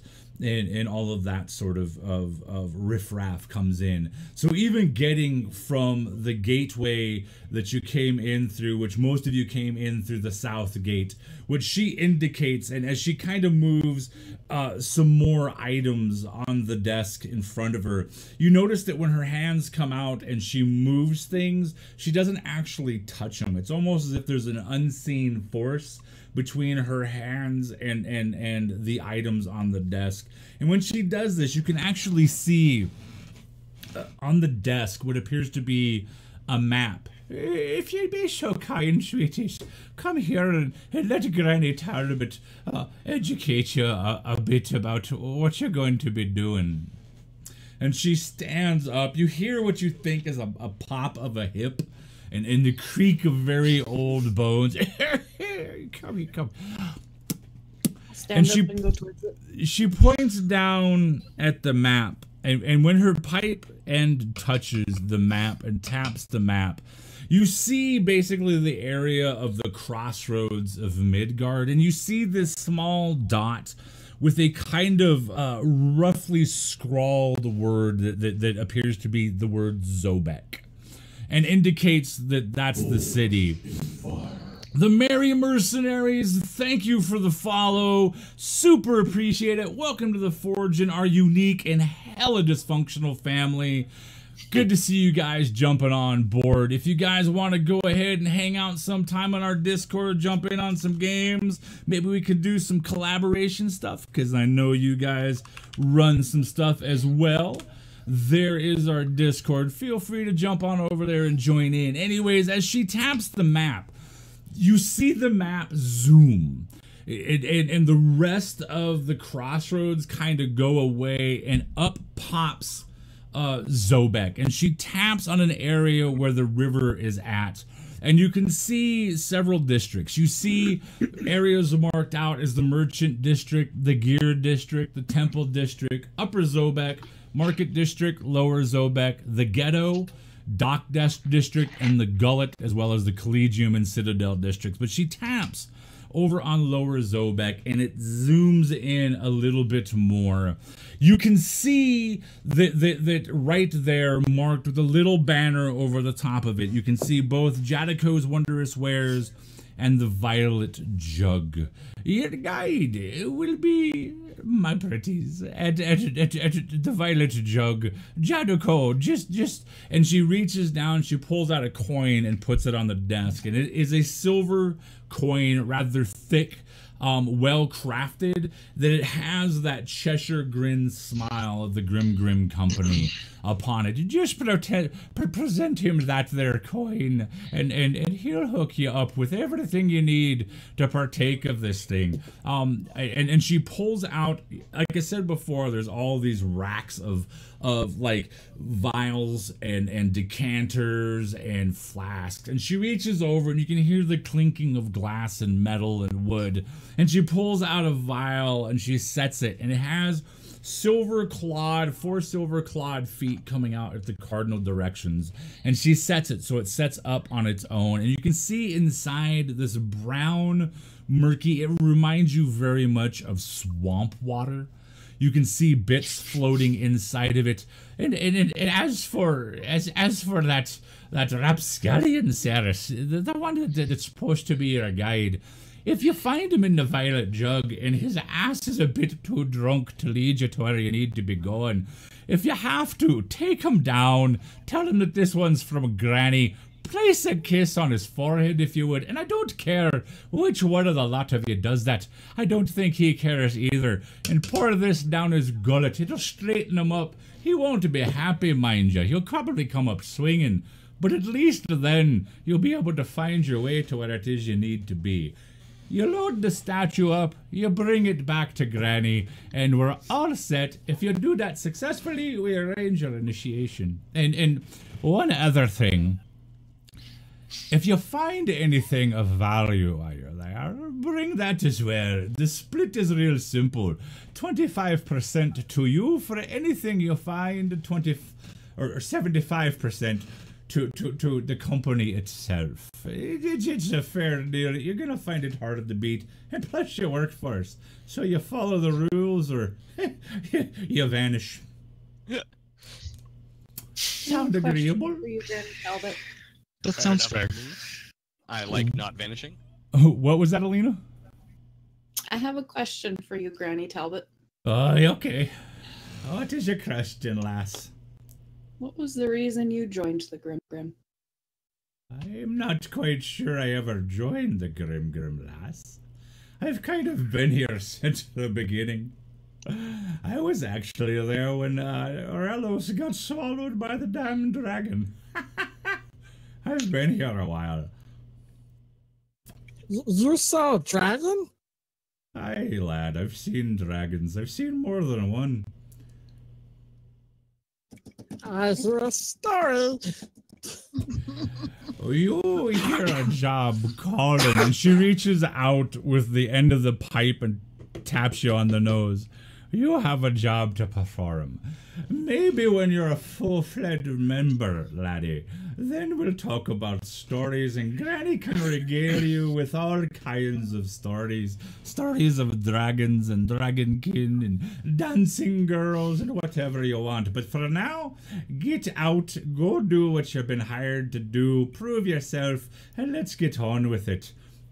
I'm an old lady. I'm tired. Runs off.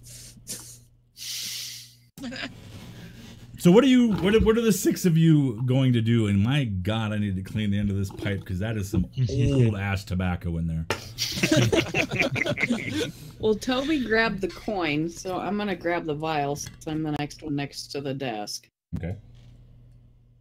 And then turn and look at the others. You all ready to go? Walk out the door. Yep. I don't see a reason to stay here. All right. Hurry if we're gonna You catch all them. Get out of this smell. You all make your way out of Granny Talbot's octagonal room, down the hallway. You lead yourselves out through the tap room. Again, the tap room maybe is 40 feet across.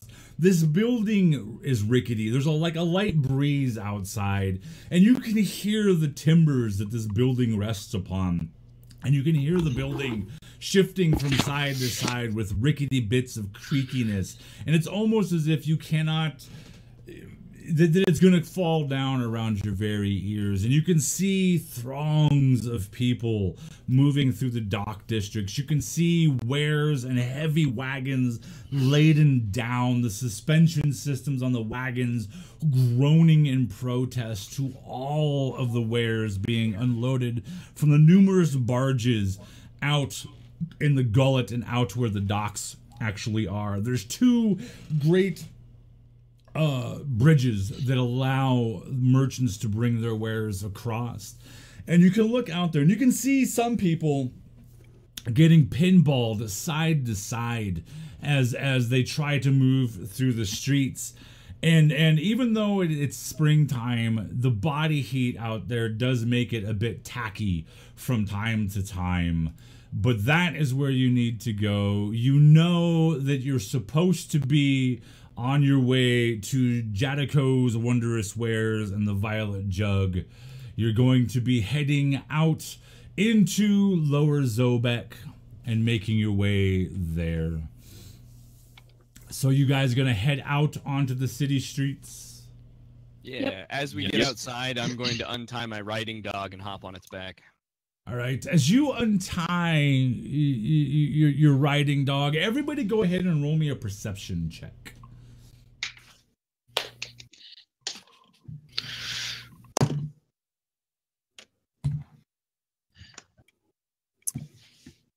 $15. 13. 13. 6. 6. Alina. 15. 15. Tap, tap. Delira. 21 again. Wow. Your dice are turning around. Those James. those new dice are working out well. Archibald.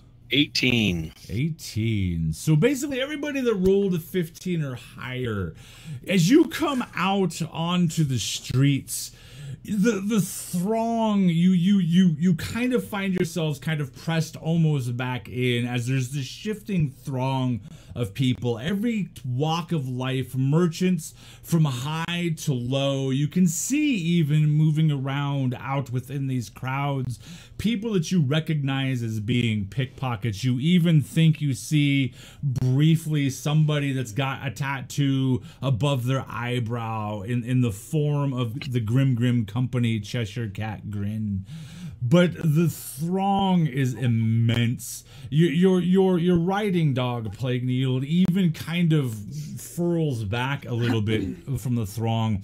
It's grown as we've gotten closer to midday and that sort of thing. But those of you who got above a 15, you can see a small dark figure darting through the crowd. And it's almost like if you ever watch somebody kind of make their way through a crowd, you can almost see or watch the trail that they make as they make it through. And as you look back, you can see this great covered, what appears to be a standard like cart or wagon, a hay wagon, that sort of thing, sitting there with a great covering over the top of it. You can see hanging from it lanterns and one giant draft horse. This animal is immense, and even like you can look around and you can see other like horses and animals jostling, kind of nervous with the throng of people going back and forth. This animal is completely calm. You actually see him snatch a hat maybe from a passerby and chomp it down as the passerby is swept off into the throng of people. But you can see this little dark figure, and this figure pops up right in front of the six of you. And what you see is a shabbily clad, dark leathered coachman's outfit. And you can see a small little derby of a hat cocked to one side. And you see the snout and the blackened scales of a kobold. You can see that he's got a pair of gloves tucked into a very fine belt, kind of offset by the rather roughness of the rest of his clothing. You can see he's got a coachman's whip in one hand, and the other hand he flips and he bows in front of you. Hello. I kind of heard that there was going to be some new people from the company. Would you be looking for an easy way to make your way through the city? I don't like them. I don't either. Well, that seems to be a consensus. I mean, it's pretty easy to walk through the city. I mean, we already all have feet. We do all have feet, right? How much easier could you make it for us? What is your name? Well, my name's Black Eye. I can make it quite a bit easier than walking, because I can look by the sum of yous that you're not quite, you don't live here, so I don't know if you know where you're going exactly and how to get there, and I can get you there. I could take you many places. You just tell old Black Eye what it is that you want to do, and Black Eye can hook you up, if you know what I mean. Are you part of the company? What, the company of the Grim? Nah, they take too much off the top. Although we got kind of a working relationship, and he kind of leans over and looks around past you and barks out, "Hey, Tallow, you still got my bar tab in there?" And you hear Tallow, "Oh my God, yes we do, and you need to be paying up, but." See, even Tallow knows who I am. Yes, but you owe him money. I owe him money because yeah. Black Eye, you seem to have a working relationship with the Grim, and as of yet, we are not yet full Grim members, so I don't know that we could have a working relationship with you until the day is finished. And he kind of sits there and slowly brings a riding cop up and scratches behind his ear. And you can see that his ear has been nicked, so it's kind of split at the top.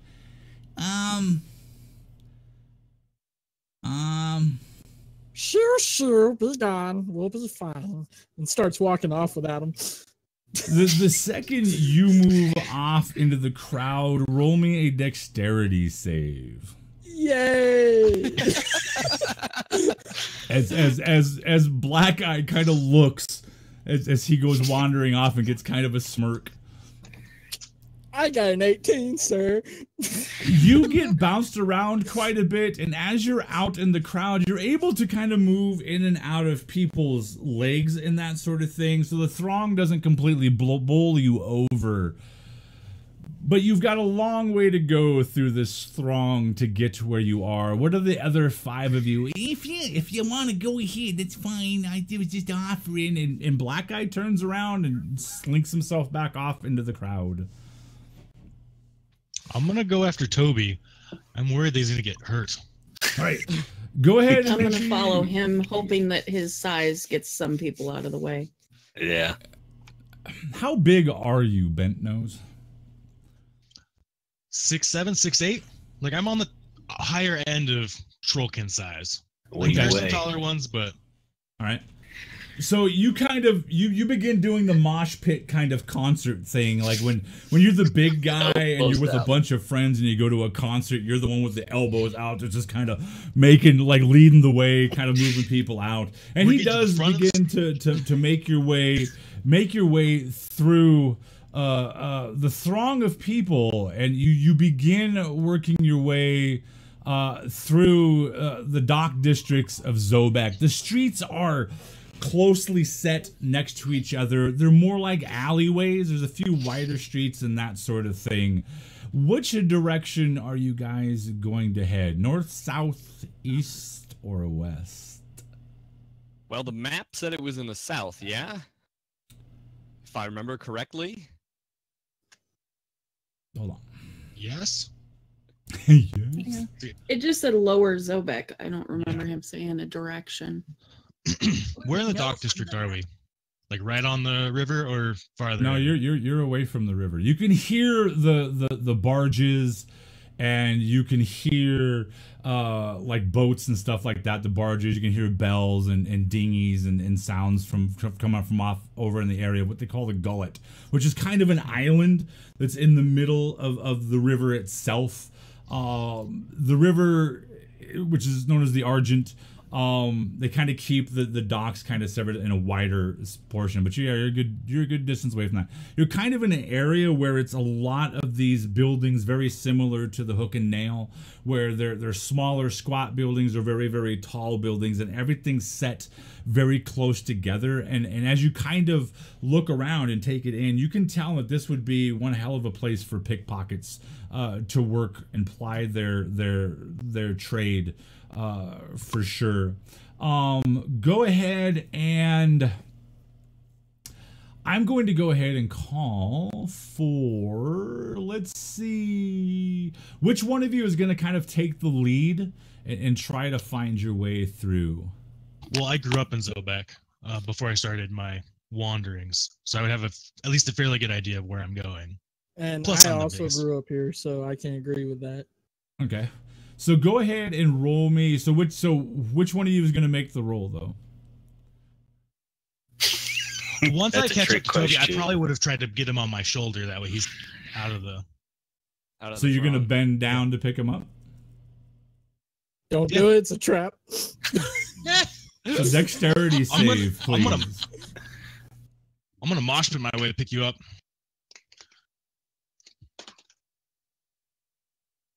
That's not so good.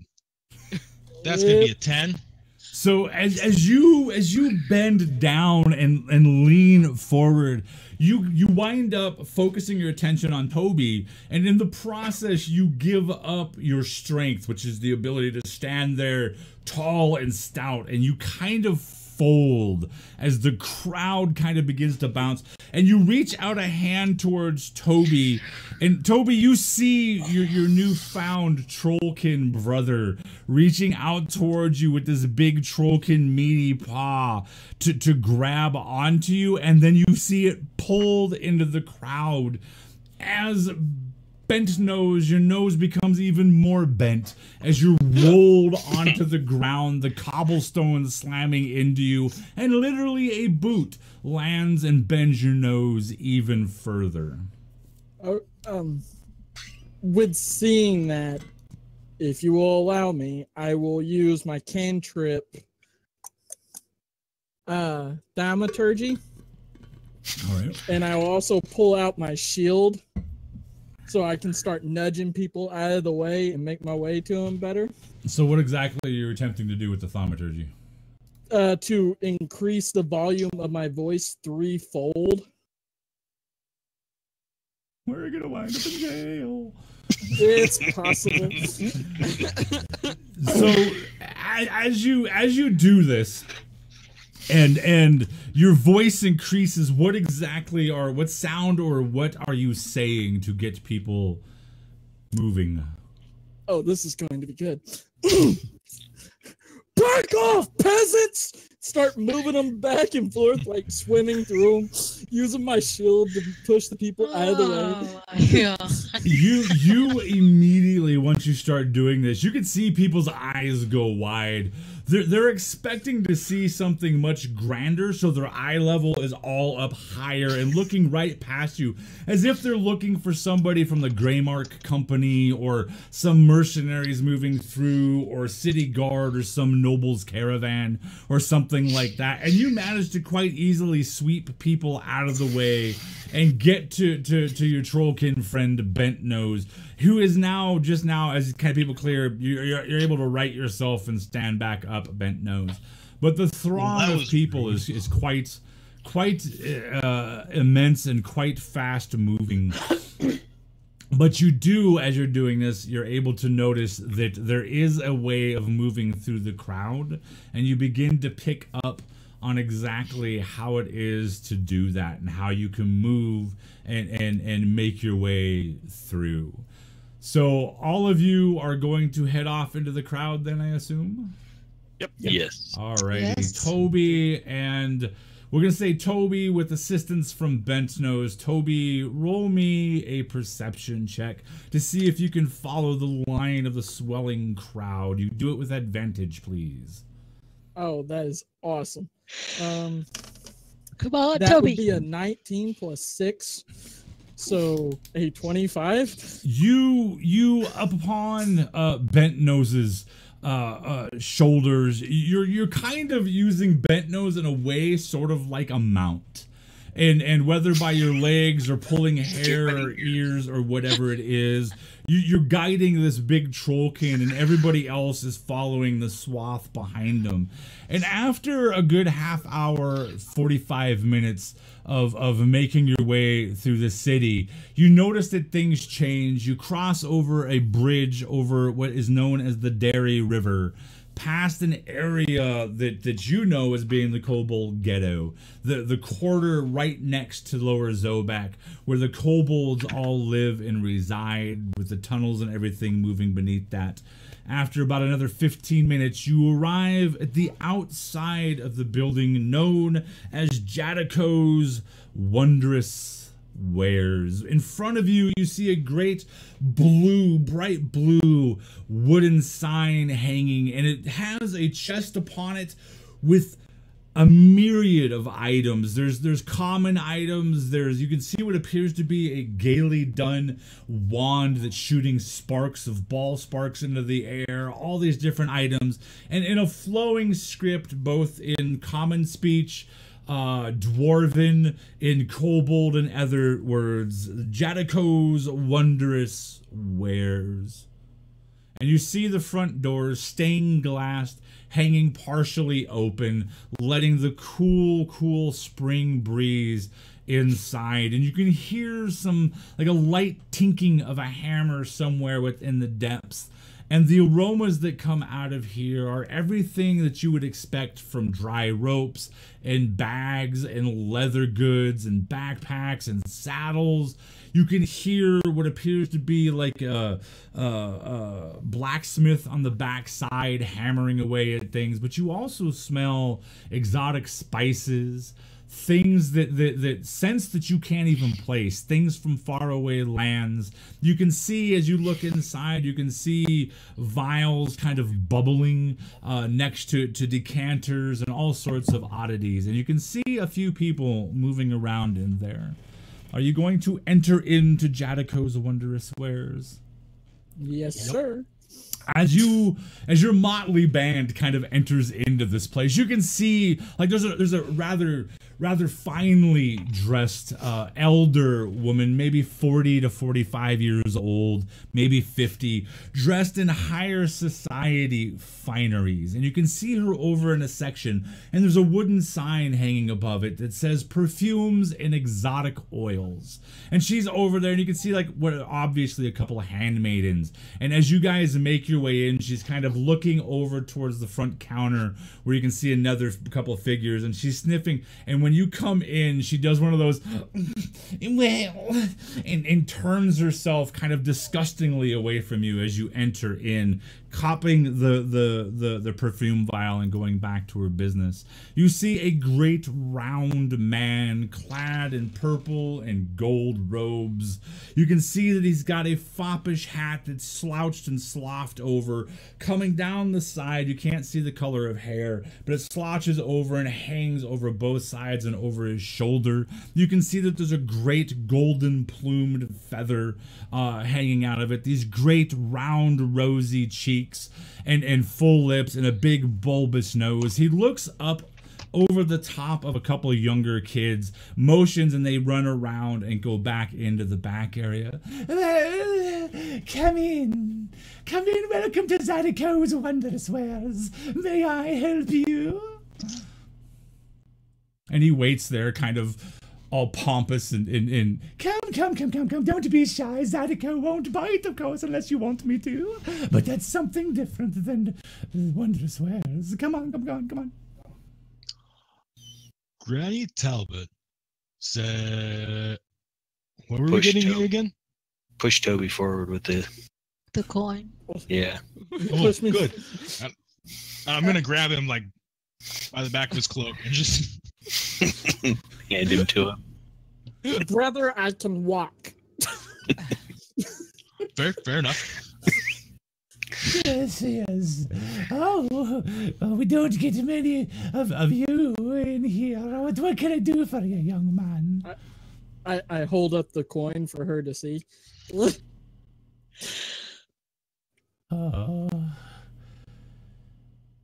Oh, yes, I know exactly what you're here for. Give me just a moment. If you would be so kind as to go out to the back, you would find the blacksmith. Rogus is back there. He has the wagon and everything prepared for you. Go ahead. Take a look around. I'm sure you can find many wondrous things that I am sure, can find a use for. Thank you. Just trots on through. Doesn't even really worry about looking at anything. Too excited. Does anybody need to do any shopping? I think I'm good. Well, right now I don't know if I could purchase it anyways. That's my symptom. That's exactly. Yeah. Well, you remember that anytime you need anything wondrous or wares or whatever, come to Zadiko's and I will hook you up. Very well. I'll keep that thank in mind, you. and I pat him on the shoulder as I walk by. Weren't they supposed to set us up with stuff to like retrieve the statue? I just said if you would lead her. She's kind of around. crazy. And this rather rotund fellow, very foppish and gay, once he realizes that you're not going to spend any coin in his shop, quickly loses interest in you and goes back to helping the rather rich woman. Mara, come here. I've got something to show you. You're just going to die for.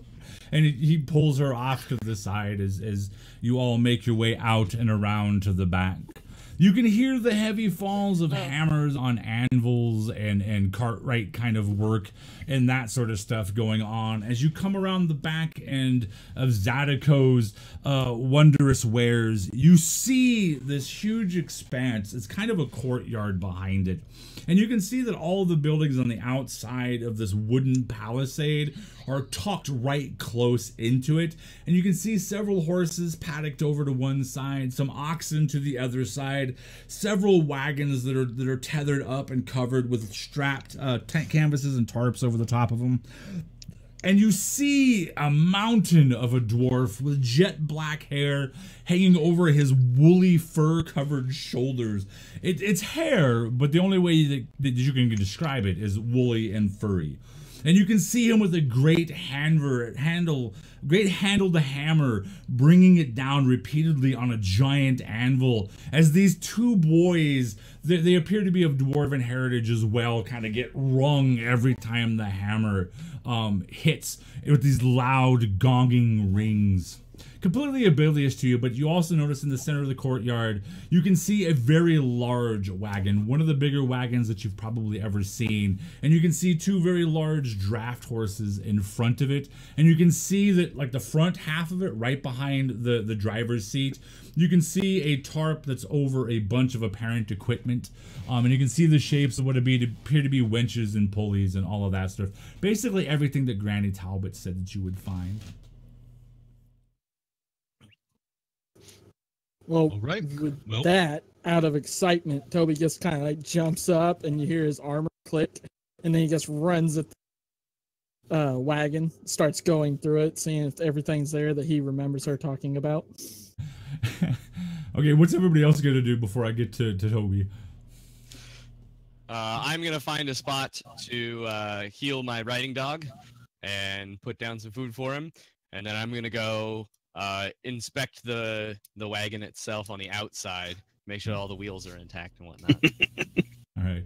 As you inspect the wagon, and as Toby, as you kind of get up on top of it, you lift up the tarp, and there is a grand assortment of there's you see axes, you see picks, you see winches, you see pulleys, you see foodstuffs, you see everything that would be needed to survive several days in the wild, as well as lift something very heavy and large.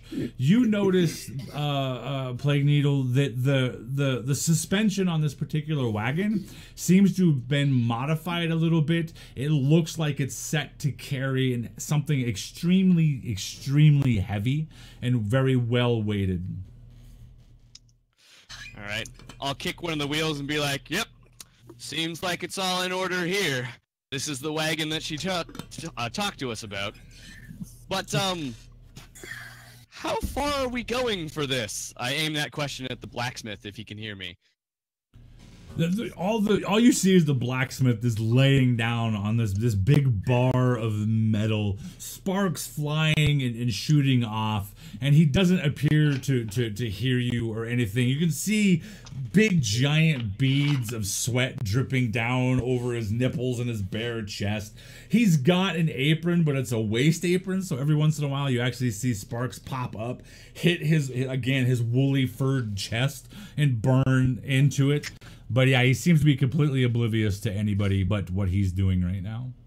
Toby leans over and says, "Get the dwarf to do it. They talk the same language." And goes back to what I'm doing. That is a good point. Nah, the blacksmith won't know what we need. We need the guide. And the guide is at the Violet Road. Ooh, I forgot about the guide. Yeah. Guide? Yeah, Oh, we're yes, supposed to the meet drunk. guide The at one Violet leading you Jug. to your doom. I thought that was you. I'm right there next to him. Okay. Calm down there, you chipper, happy person. I've got to say, that dwarf does have the right idea, and at this point, I will go ahead and take my shirt off. Oh, that's much better. And headed for the Violet Jug. My eyes, my eyes. I think we all need a drink. I could go for some Just tea. gonna stay Put it with back the on. wagon. Put it back on. Why? It's a beautiful day out. It got a little hazy. Put it back on. I'm I going to don't pick up see your any shirt haze. and I'm going to start walking towards the Violet Jug. Oh, I didn't throw it on the ground. Oh, my bag. okay. So are you all gonna make your way over to the Violet Jug? Yeah. All right. A Should few we short bring moments. the wagon with us? What? No, we'll come back for it later. It's going to be a difficult task getting it out of here anyway, so we might as well move it as little as possible. Well, before we go, I make sure I cover everything back up. I don't want any passerbyers to be like, "Ooh, shiny," and just be like, "Slip." Are there any animals around this area that might, like, be draft animals for the cart? Well, there's two big draft horses that are hooked to Okay. it currently, that are tied up and Oh, okay. tethered, and then there's oxen in paddocks. There's horses in paddocks.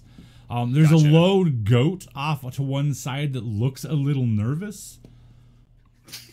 I feel for that goat. I feel for that goat. Just a question here, guys. Uh-huh. Why don't we take the wagon with us? That way, when we get the guide, we can just go. Is the area to get there big enough for the wagon to get over there? You're not exact. You haven't seen the Violet Jug or anything like that. If you want to roll me an intelligence check, you can kind of recall the map in your head, maybe. Yeah, I'm not doing that. I got a 4. Yeah, it all is I just got kind of running 18 to together. remember. I was too excited meeting Granny. I got an 18 to try and remember. Yeah, it's kind of in a back alley area. You're probably not going to have a whole lot of success getting the wagon to go off over in that area. How Well, far if is one it of from y'all- this place? Maybe a block. If I'm remembering correctly, which is always the question. Yeah. I can, confirm that. It's true. It's gonna be hard to get the wagon to the Violet Jug, but it is pretty close, so we should be able to leave from here. I think it would be easier to carry one man to the wagon than to carry the wagon to the man. Why That would was we my carry the thinking. wagon? It has wheels. Well, I don't know how strong people do things. Some people like to carry things, some people like to drive wagons. We all have our own ways of going about it. Why don't we go talk to the man in the violet jug? That seems like a wonderful idea. We have the vials, do we not? Yeah, one of the sisters grabbed it. I can't tell you part. One wears armor and one doesn't. How do you not tell us? All Fae are shiny to him. I did not notice the armor. I apologize. I probably won't remember anyways. Toby walks over and holds out his hand. Which one of you has the vials? I do. May I have them? Hand him one. I grab them and I walk over to the rat. You're more social. Don't forget. Truer words have not been forget what spoken you this said. day. You have to kiss him on the forehead and then dump the I vial was down. leaving that out for a reason. Oh, believe you me, I had already had it in my head that would be my job. Good man, rat thing.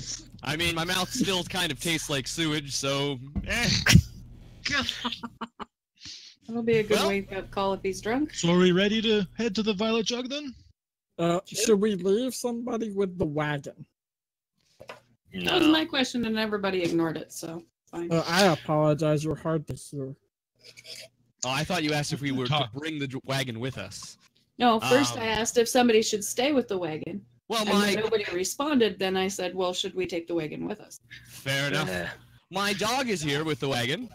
I know not if you trust him enough to keep it safe, but it seems to have been fine on our journey over. I'm not sure why it would be taken at this point. Yeah. Is anyone It's opposed to I mean, going into a This a is like tavern? a closed-in courtyard that the blacksmith and the Yeah, stable- it's like there's the building which is Jadico's Wondrous Wares, and then there's like a thin alley that's filled with crates and boxes and all that sort of stuff, and then there's this paddock which is behind it where there's actually a gate where you actually can go in and out of. So it's a fairly secured area. It's not like somebody's gonna come back here and steal, or Gotcha. maybe they will. We should Who knows? probably be Yeah. okay. Well, does anyone not want to go to the Violet Jug? Anyone opposed to entering another crowded tavern today? No. No. Nope. Although we should probably let the dwarves know that we will be back for this. It's I true. mean, I don't want to come back and them to have unhitched the horses thinking we were no-shows. Well, Toby, would you like to talk with the shopkeeper and let him know that we'll be back? As you seem to have rapport with him. I handed him a coin, but okay. Go back That's more in there. rapport than we've got. I'll head on back in and try to talk to the shopkeep since he's super busy with the rich lady. All right, as you come back in there, it's been enough time that the shop itself is kind of emptied out, and you see this silver kind of ding bell type apparatus on top of the shelf, and in the store itself appears to be completely empty. You don't see anybody hanging around inside. Shopkeep, Your voice falls on just emptiness. you dead? Again, He starts looking around for a body on the floor, Nope. making sure he wasn't robbed. Nope, no body on the floor. Well, I think Alina might have a point. We probably should keep someone here if the shopkeep isn't going to be here. I go back outside and I'll inform him Okay. and I mean, discuss what he just brought up. Who wants to stay? I am tasked with kissing someone on the forehead, so I'm not allowed to stay by the wagon. I volunteer the biggin. We may need him for the guide. I'll stay. You'll stay? Go get Wonderful. the guide. I'll stay with the wagon. The Wow. one who can have infinite conversations with herself. Thank you. Some shadowy probably claws pretty come handy out of when my you're lonely. fingers, and I just look all menacing. Hey, that other person she talks to might save your ass one day. Keep quiet. So you're All I gonna know make I your way like to him. the, Some I grandmother. like him. you're gonna make your way to the violet Grand- jug.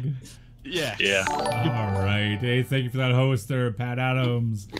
All right, so you guys, in a few quick minutes, few seconds, you make your way down through some winding, curving alleyways. Buildings close set.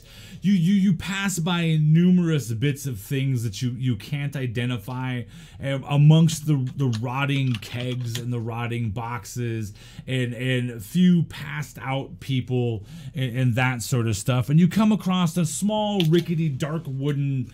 It's basically nothing more than a shack, and hanging from it is a circular sign that almost looks like it's about to fall down.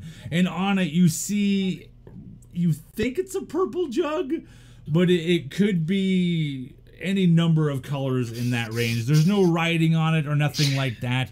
You can see some light spilling on from inside, and you hear a kind of jangly, untuned, what sounds like maybe a lute playing inside, and you hear a voice bellowing out from inside. I'm gonna tell you just one time. I'll fight y'all. Bellows out from inside. You hear what sounds like tables and chairs getting knocked over and shifted off to the side, and you hear a loud cracking sound, and you see this stocky, fairly well-built, leather-clad dwarf. He's got blazing red hair and a close-cut, like squared-off goatee at about his chest. Kind of comes stumbling back. You can see his nose bent to one side, bloody. He lands in the alley and scoots back, crushing into a moldy bit of a box, and he just kind of sits there. You can see a couple other figures moving inside, and you see a rather large, what appears to be a half-orc and another very gruff-looking human. And I tell you this much there, keep yourself out of here, Saris. We don't want you back. And all you hear from the one that they point out as being Saris or being your guide is this sound. Great. Well, that was easier than I thought it was. He's now asleep. Well, wake him up. Oh, gosh. All right. I'm not used to rescuing damsels in distress with a kiss. But I think, first time for everything. Absolutely, you go for it. I wanted to go inside. Just pucker up and close your eyes. All right, someone hold his mouth open. Let's get this over with. I uncork the bottle. Toby walks over. And I lean down with my snout, give him a long kiss on the forehead, and as I'm doing that, I pour the vial down his throat that is being held open. Go ahead. And then scurry away, twitching. All right, as you get down there, as anybody who's near Saris, near this person that's supposed to be guiding you on your very first mission for the company of the Grim, you smell a mixture of hard liquors and meads, and you smell nothing but fermentation coming from, as this belch kind of comes out from his belly, this great filled belly, and you can almost hear like a sloshing sound as he burps from inside. It's quite revolting as you pour down this liquid. His eyes snap wide, his great clenched fists come out, and you can see that his eyes go from like unfocusing and shifting to kind of settled, and you notice that his demeanor goes from one of anger and fighting to one of, like, you can almost see that he's got a pounding, like, headache as he kind of looks around. Ugh. I'm only gonna tell you this one time. Could you shut the light out, Margaret? It's daytime. And he begins trying to swat Yeah, at wherever the sun. light's coming from. I am going to take a small dart out of one of my pouches and walk back up to him and stick him in the arm. He pulls his arm back. Why would you do that? He needs to make a DC 10 Constitution saving throw. Oh my god. Oh my you god, trying to poisoned kill our guide. He does not make it. There. He does not make it. He is now paralyzed for the next 10 seconds. He just kind of. Toby looks at the rat. What did you do? Plague Needle, why are you always so rude? I am not there. He was complaining too much, and I couldn't take it anymore. Hey, Bent Nose, grab him. Let's go.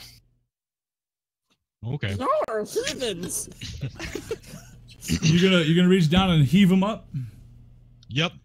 And just about the time that you get him coming up, the poison wears off, and this voice booms out. I'm giving you just 10 seconds to put me down, Trollkin, or we're gonna have us some problems. Can I Okay. roll a? I'm sorry, they asked me to pick you up. I don't know what's going on right now. Can I do a persuasion to try and calm the situation? Sure. All right. Well, that's only a 13. So how exactly are you going to try to calm the situation down? What are you going to say or do? Toby's putting himself where our guide can see him, which I'm assuming when he lifted him up, he's facing away from the troll. Yeah. And on his shoulder, I'm assuming. Well, no, now he just put him down. So now there's actually a gap between the Trollkin and Saris, the dwarf. Okay, then I'll fill the gap. Sir, we are with Grim. You were supposed to guide us, and this is what we were told to do. We were warned about your actions and how you would wake up. Point at the rat folk. He stabbed you. He's stupid. I'll let you punch him later. But He is very rude. we just want to go. And this is how it started. And that was stupid. Looks back at the rat folk again. Toby, now you're being rude. I am rude. I never said I was a good person. The dwarf strokes his cropped off beard and leans backward, and he scoops up this. It's got stuff on it, but it's a low, flat-brimmed hat, kind of like a Texas bluesman style hat. If you're familiar with like Stevie Ray Vaughan and those guys, and he puts it on. Well, if you would have just sat there and said that it was the Grim that sent you, little partner, I would have come along without any trouble. So you're the ones I'm supposed to escort out of here and get you to that statue thing there. Is that correct? Yes, sir. Well, then why didn't you just say it? You didn't have to sit there and sock me one or lift me up and manhandle me or nothing like that. All we had to do was kiss you on the forehead and give you some liquor? My what? And he kind of looks and stands back, and when he does it, he's got this kind of side-to-side sort of swagger to him. Well, and he kind of looks up. Man, I think we should probably get going and get you on down the road a bit so that we can get this little thing fulfilled for you, and you all can go ahead and get yourselves some tattoos and stuff. And as he does this and he's moving around, you actually see on the forearm of his left arm that he has, it looks like it's the clink option, because it looks like like a Cheshire Cat grin has been inserted underneath his thick skin, and it's kind of sunk around it now, so you can actually make it out. Let's go. I'll show you exactly where it is that we're supposed to go. Well, let's take you to the wagon, and then we'll go. A wagon, and he stops for a second. Wagon, I don't. We have to have the wagon to transport the statue.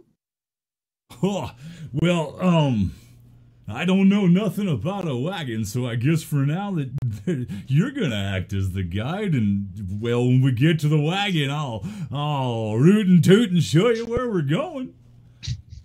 Very good. You're gonna make your way back over to the wagon and all that sort of stuff. Okay, as you guys make your way back around out onto the city streets, you come back into that kind of corralled out area where the wagon's at with the two horses. You don't hear the ringing hammer sound. You can kind of hear the dwarf kind of off in a side building, and it sounds like he's giving some instruction to the younger ones. And as you get in there, Saris kind of steps forward and spins around in front of you. All right. Well, before I show you guys exactly where it is we're gonna be going and where that statue type thing is at, I think we should probably have ourselves some proper introductions, because I'd like to know exactly who it is that I'm helping get on down the road. My name is Saris Tintagel, or Tintagel, depending. Doesn't matter, call me Saris, and we'll get along just fine. So who are you, little lady? And he points over at you, Alina. My name is Alina. Well, that's a right pretty name. You look to be like one of those that travels along the Shadow Road. I can assure you we won't be going that direction. And you, my little lizard-nosed friend, who might you be? I'm Toby. What in the... All right, Toby. Yeah, you... That's the kind of spirit I like to see. And he looks over at, since you sat there and you were so kind as to grab and lift me up and manhandle me there, big fella. What's your name?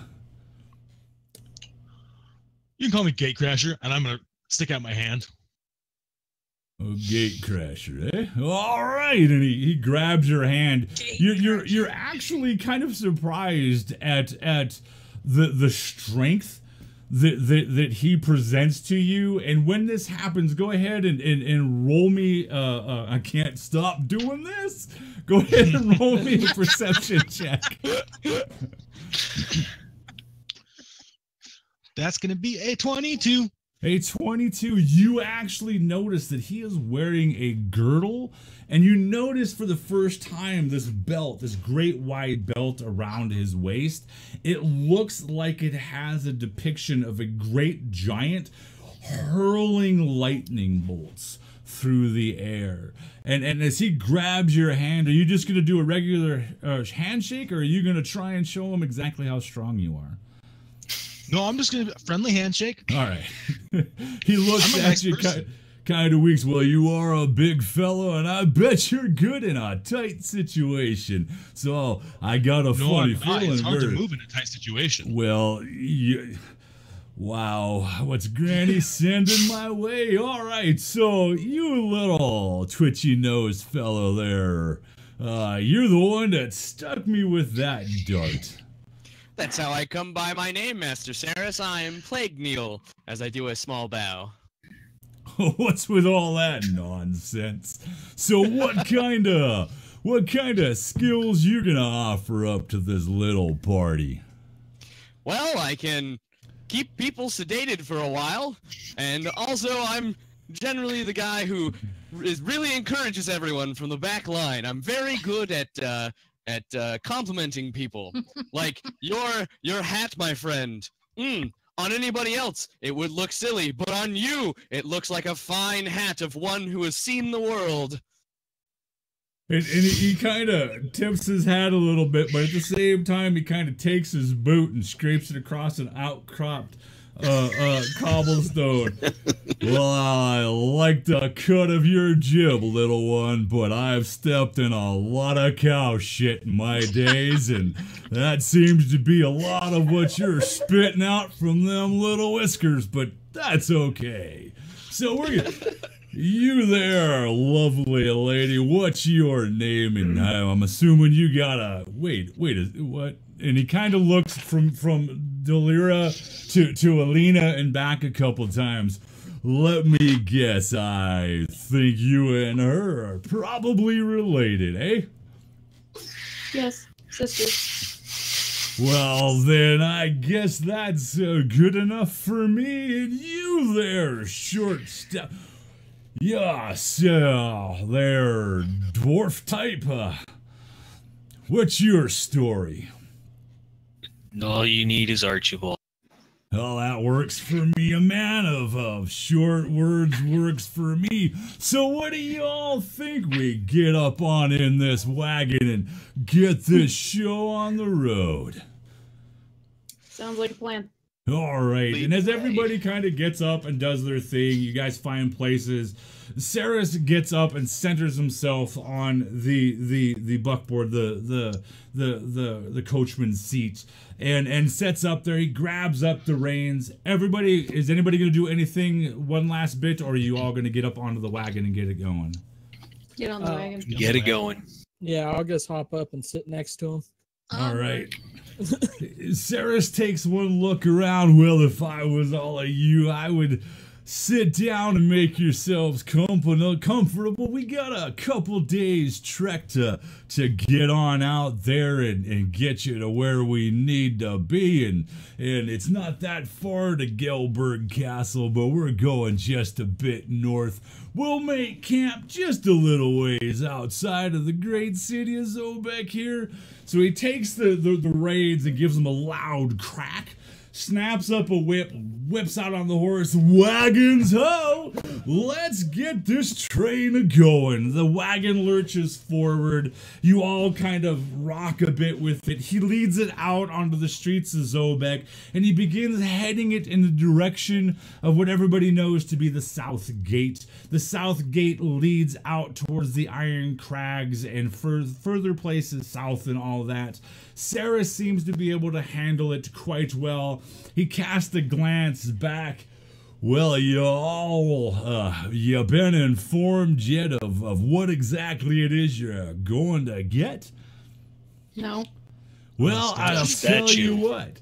The very next session, the next time that this dungeon master sits down, you're gonna find out, because that is where we are gonna leave this show off for the day, ladies and gentlemen. This was just the setup. Please tune in every Sunday at 5:30 p.m. Eastern for a brand new episode of the further adventures of the Grim Company. Please hang out just a couple seconds. I got a few things I need to say. We're going to send it around the horn to these fine players of mine. Let them give any closing kind of words that they may have. I'm going to make a couple of announcements, and then we are going to shift out. We're going to raid somebody, and then we will go ahead and go hang out in our voice chat over on our Discord. If you do not know how to get to our Discord, it's that simple. Just follow that link, but you do have to be a follower here on our channel. So starting with an angry dwarf king, the player of Toby the Kobold. Any final words?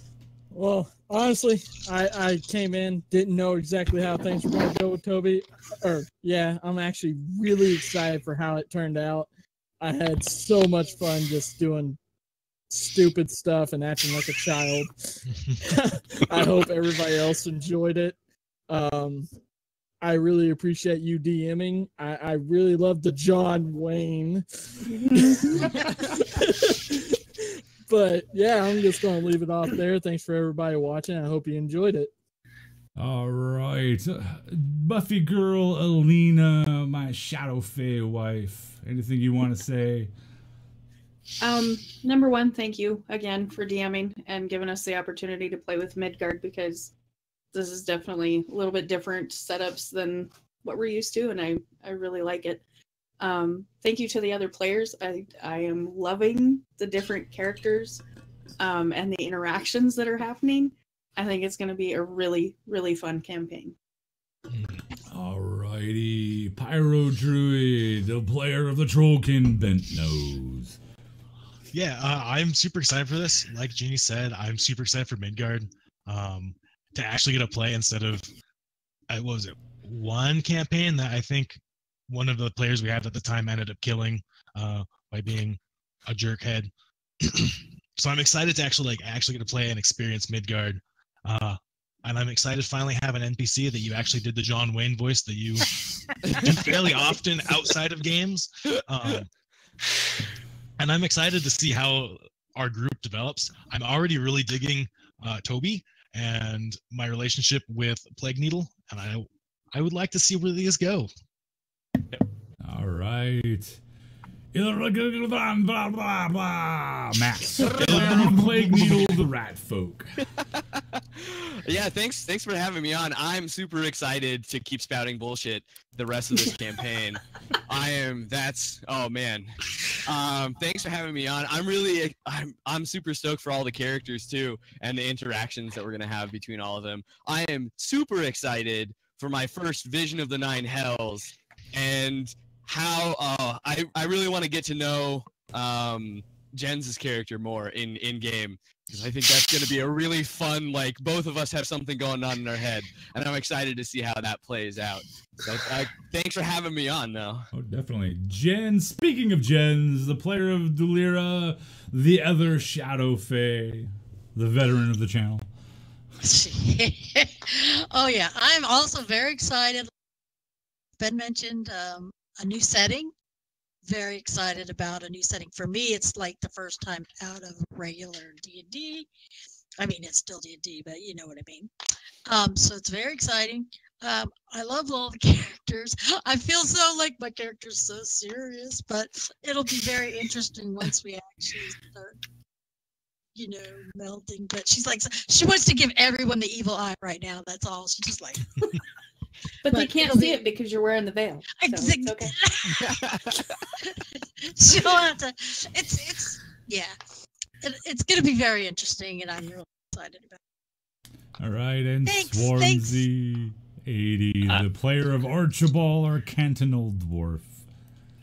I am so excited to see what happens with this motley crew.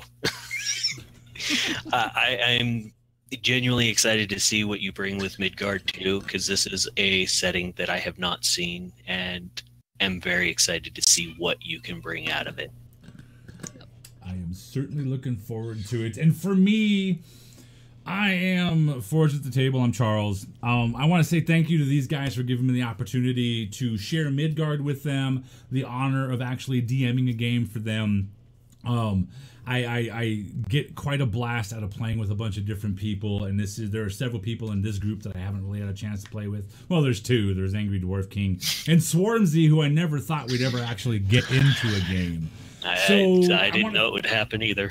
I want to thank everybody out there for coming and hanging out with this. It's been super awesome. Again, I'd love to give a great big giant shout out to Kobold Press, Wolfgang Bauer for the push they're giving to our channel. They're retweeting the tweets about these campaigns. We're going to revisit the possibility maybe in the future of making this something a little bit more official once we get traction with these. This is one of 3 campaigns that we're going to be running within Grim, or within Midgard. So I'm looking forward to exploring a couple different locations as well as that. Again, you guys for supporting us. Both with bits and follows and every way you guys have supported us.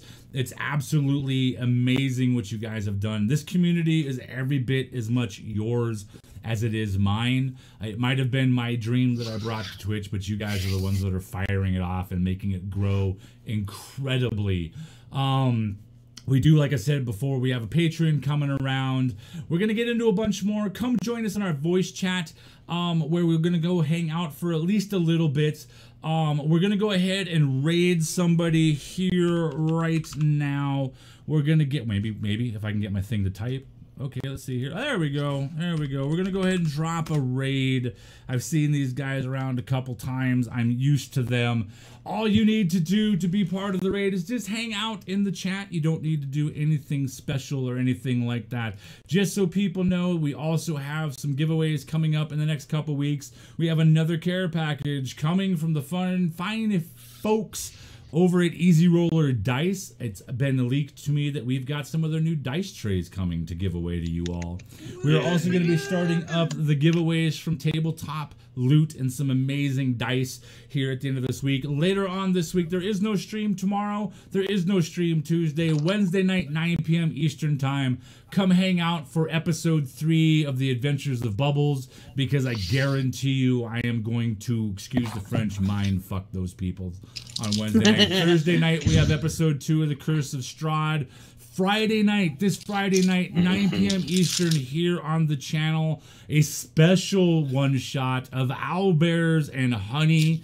We have a special guest player that's going to be dropping in that night, none other than Bad Eye himself, the boss over at D&D Beyond, Adam Bradford, is going to be on our channel playing alongside of one of his employees and a few other people. So check that out. Again, thank you guys for coming and hanging out with us. It's been absolutely awesome. And hey, let's play some games. Stick around for the raid, guys. Let's go say hi to Grimjack.